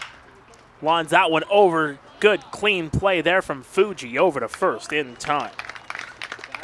So strong at third base, he can take his time, plant his feet, and fire an absolute bullet over to first base. To the top of the order for Chatham-Kent with second baseman number 44, Evan Morrison. So here comes Evan Morrison, who is 2 for 5, has reached base a couple of times on a pair of fielder's choices. That one inside, and Ibarra just couldn't get a handle on it. Out-of-town scoreboard, it is now 12-2 for the Barrie Baycats over the Guelph Royals. That game in the bottom of the 8th. 5 runs from the Baycats in the 5th, helping them to that lead as that one's sent into left field. And Evan Morrison has his 3rd single of the ball game. Just going with the pitch, a breaking ball in the outer half of the zone, and Morrison waits back on it, goes with it in the left field, and good piece of hitting. Other out-of-town scoreboard, it is now final at the Pond. Welland with a 9-3 win over the Brantford Red Sox. So first takes down last here on a Thursday night down the QEW. Swing and a miss from Spencer Marcus for strike 1. So with that, the Jackfish moved to 15-6 on the year. Barnstormers now back by 2 games. It'll be back to 1.5 after tonight's action, unless the Panthers perform a miracle here. London Majors also at 13-8 on the season. Got to remember, they're also a game and a half behind. That one's fouled back. But that does the Panthers a bit of a favor as well, as there's a bit more of a cushion for that final playoff spot, which the Panthers occupy at 8-13. There's no doubt about it. In the first half of the season, it kind of seems like there's been some separation at the top of the standings with Welland, Chatham, and London, but no doubt about it, if you're the Panthers, you'll take all the Red Sox losses you can get at this point in the year. Well, if you look at the standings, I mean, Chatham-Kent getting Seth Strong back in the lineup, you know, that's going to be huge for them heading into the final month and a half of the season. But don't count out the Guelph Royals, who are in 7th place at 9-11 on the year. Franklin Torres due back in a couple of weeks. How about former MVP Claudio Custodio looking to shore up that starting rotation for them? And if they can get those bats going, combined with, say, if Custodio gets back to his MVP form, that could be a Royals team that gives a whole lot of trouble to the teams ahead of them. Absolutely. The Royals feel like they've yet to play their best baseball at the halfway mark of the season. And you said the transaction deadline's still a few weeks away. Wouldn't be surprised if some help's on the way for them, but certainly not the Royals team that most people in Guelph thought that we'd see at this point in the year. Well, and that's exactly what it is over the next couple of weeks. You know, everybody's going to be shoring up their roster, those last pickups. The 3-2 check swing, and he didn't go around. So a walk for Spencer Marcus. 2 on here for Mitsuki Fukuda, who's got a home run tonight. The catcher, number 45, Mitsuki Fukuda. If your Garcia just faced the minimum 3 batters for the save on Tuesday, things not going quite as smoothly here. Really got to bear down and get out of this inning unscathed, with it already being a 6-run Barnstormers lead.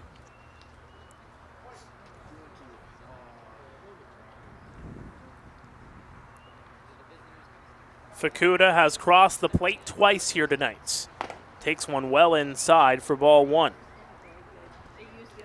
Struck out in the 7th, also homered in the 7th. He was the only batter to bat twice in that inning as the Barnstormers batted around the order. The 1-0. That'll go across for a strike as he works the outside of the plate.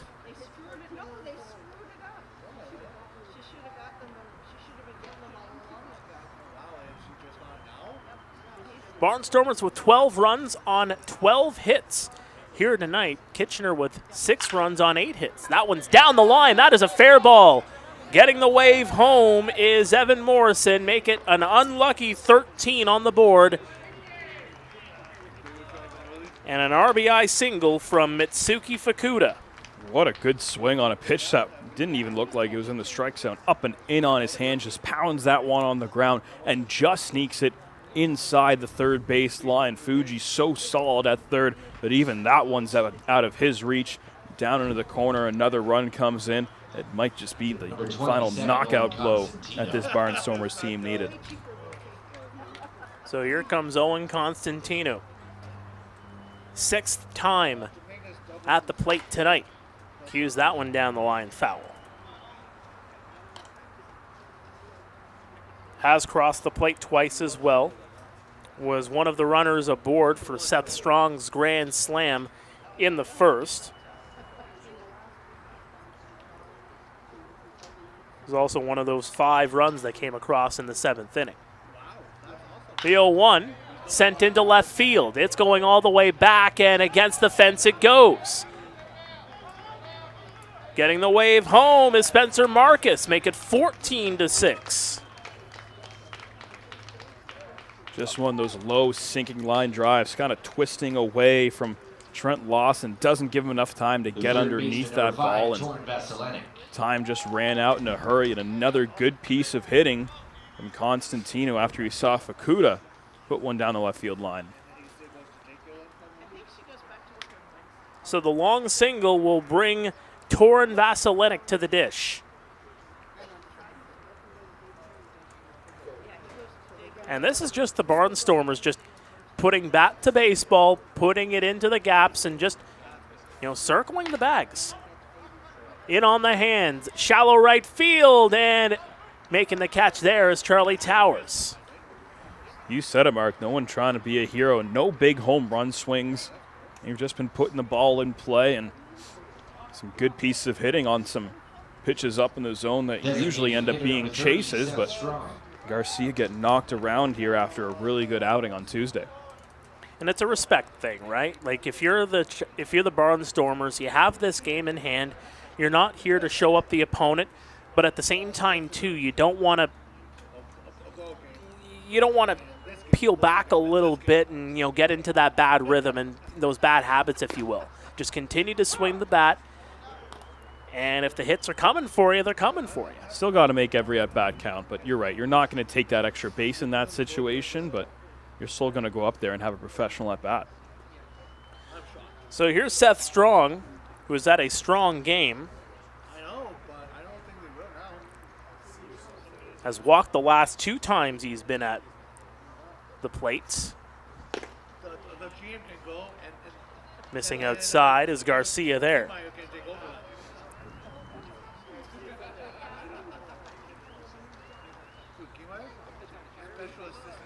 It's been a productive 2025 debut for the defending MVP of this league.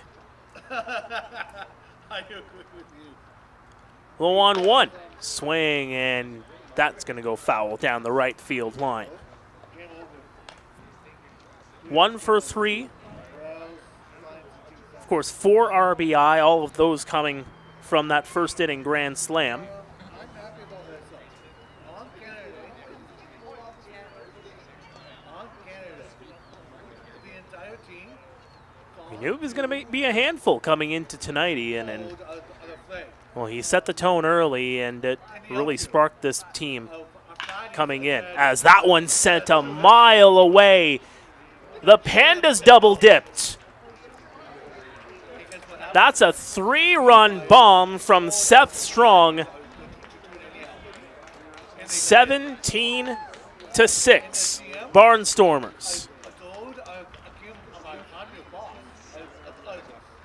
All you need is a touchdown and a 2-point convert and a field goal. Where's Brady when you need him? Absolute tank from Seth Strong. The first one just looked like a deep fly ball that was going to keep on carrying to center field. Ended up carrying over the head of Osawa and over the center field fence.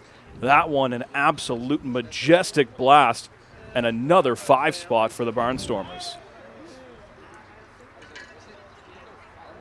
So I'm reading it here from Dan Dominguez. That is a franchise record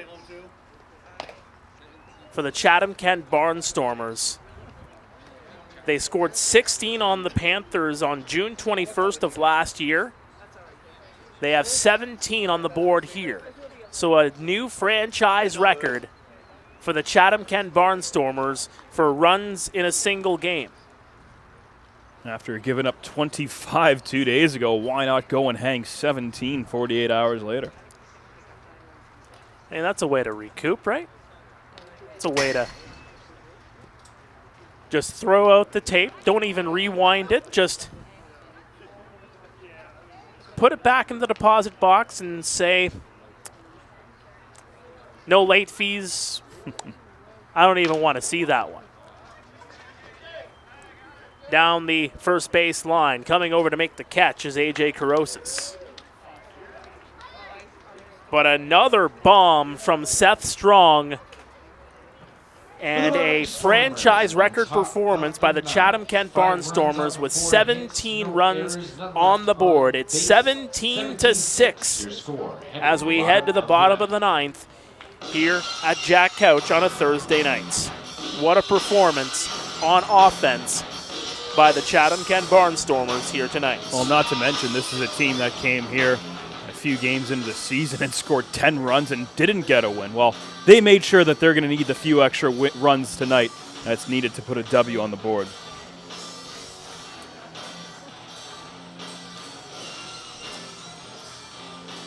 So a new pitcher is going to come into the ball game here for the Chatham-Kent Barnstormers.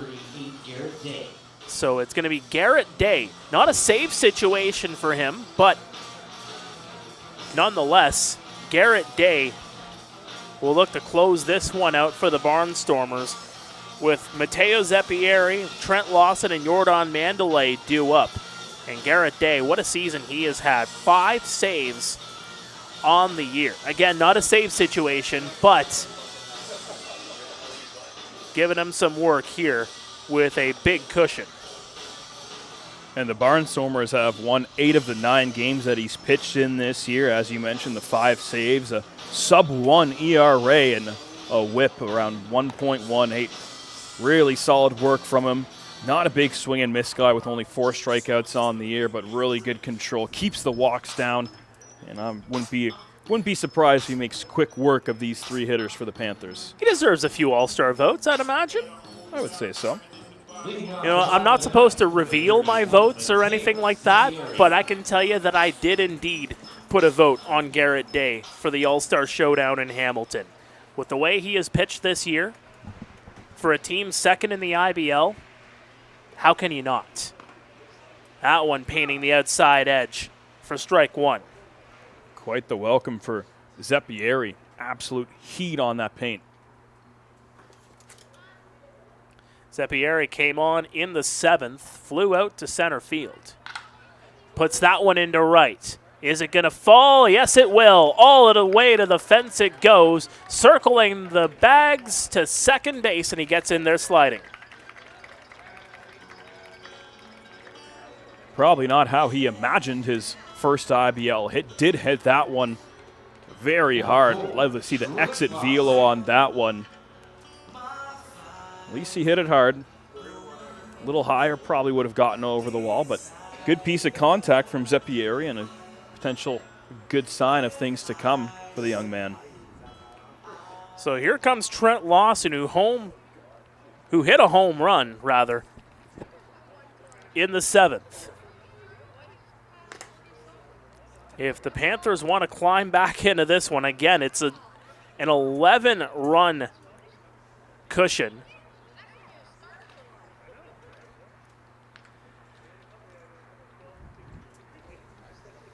They can use another long ball from Lawson. Right across for a strike.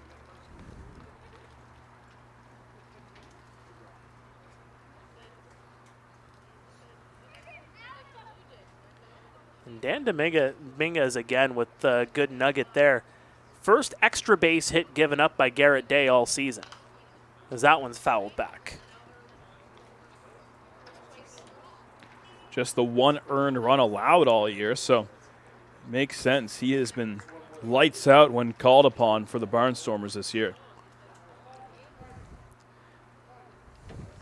Big day, Garrett Day. The 1-2, missing outside. Tough take if you're lost in that pitch. Had a ton of movement and able to lay off as it just broke outside the zone at the last second.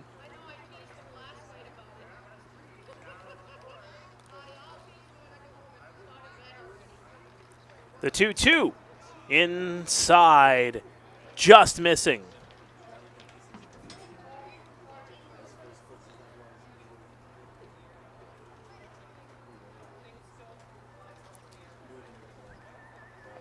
So we'll try again here on Lawson, who is 2 for 3 overall.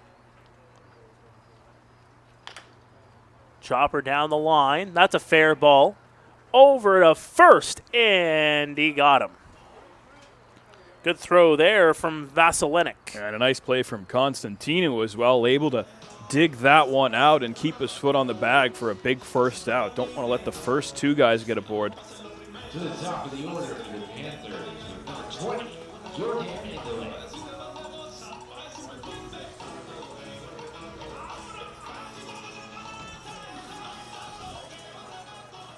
Now, Seth Strong, the reason why they call him the Panda, and Lori, his mother, just explained it here again. For those that don't know the story, he was hit by a pitch quite a bit when he was playing baseball in high school. One team was throwing at him at every at-bat. He was doing all kinds of moves, ducking, bending, as she explains it. And someone yelled from the dugout, one of his teammates, his buddy, says that he was moving around like the Kung Fu Panda. And I'm a huge Jack Black fan, let me tell you. Chopper. Goodwin. Over to first in time. Second out. So that's how the Panda nickname came about. It's a solid nickname. Good story behind it, too. Last chance here for the Panthers. It's Yusvani Penalve.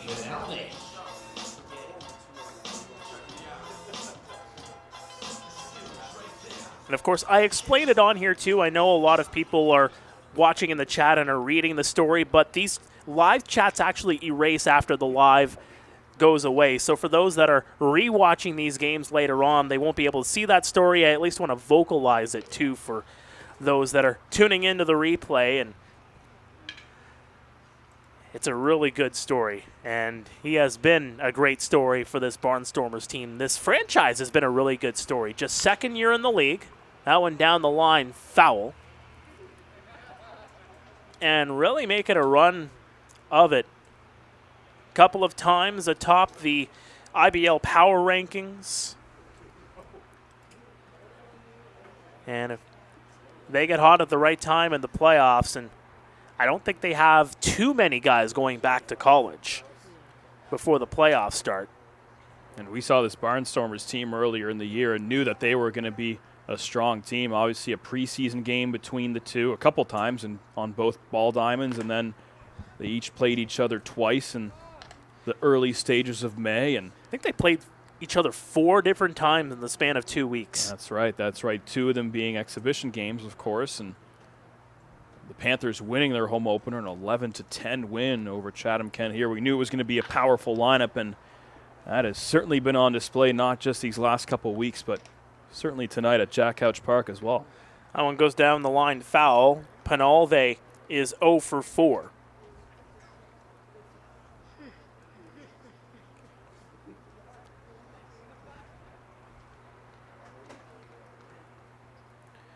Garrett Day gets into his windup. The delivery. Sent high and deep. Playable, though, right against the fence is Spencer Morey, and that is... They're going to call catcher's interference, though, as Penalve will get on. So we go on here at Jack Couch. We thought that was it. But catcher's interference is the call from home plate umpire James Lyles, and Penalve moves over to first. Oh boy, it must have been quite the swing from Penalve to catch a piece of the catcher's mitt and still hit that ball 300 feet to right field. So Zeppieri moves over to third. There's runners on the corners now for Junior Ibarra. Klaus Appelvich is coming up for a pinch hit appearance.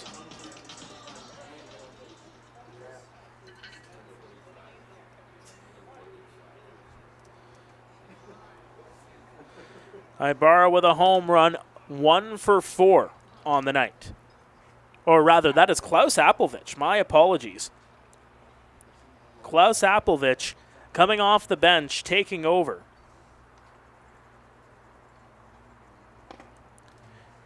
And there is a strike. Appelvich coming into this at-bat 0 for his last 15. Another chance here for the Panthers as that one squibbed down the line foul.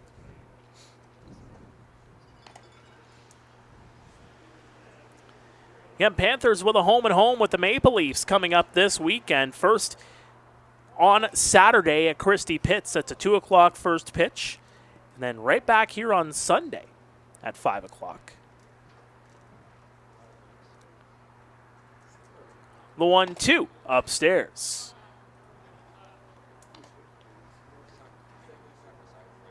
Now, can you imagine? It's a hypothetical situation. The run separation is what it is, but Ibarra now out of the ball game, and Sari's now out of the ball game too. That one's downstairs. Say the miraculous happens here for the Kitchener Panthers and they tie this ball game. You would be catching the 10th inning, correct? Yes, all right. That is the answer. I'd be curious to actually see who would be going in behind the plate. That's a hopper off the mound, but luckily I don't have to strap the pads on, and that's going to do it here for the ball game here on a Thursday night. So the Chatham-Kent Barnstormers get a big performance from their MVP, a pair of home runs from Seth Strong, including a grand slam and a 3-run shot late. 17-6 is the final here tonight. We're going to send it to break. When we come back, we'll have the post game here on Panthers TV, sponsored by Rogers. Taking home $130 tonight. Come back. Heard you looking for a hero. Well, look up. Yeah, I got the heart of a champion. If I get knocked down, I get back up.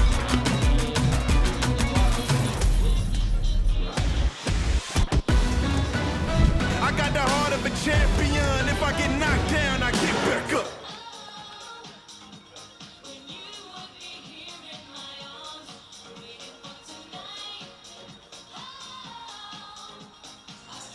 Welcome back to Panthers TV, sponsored by Rogers. Mark Pare alongside Ian Joudrey.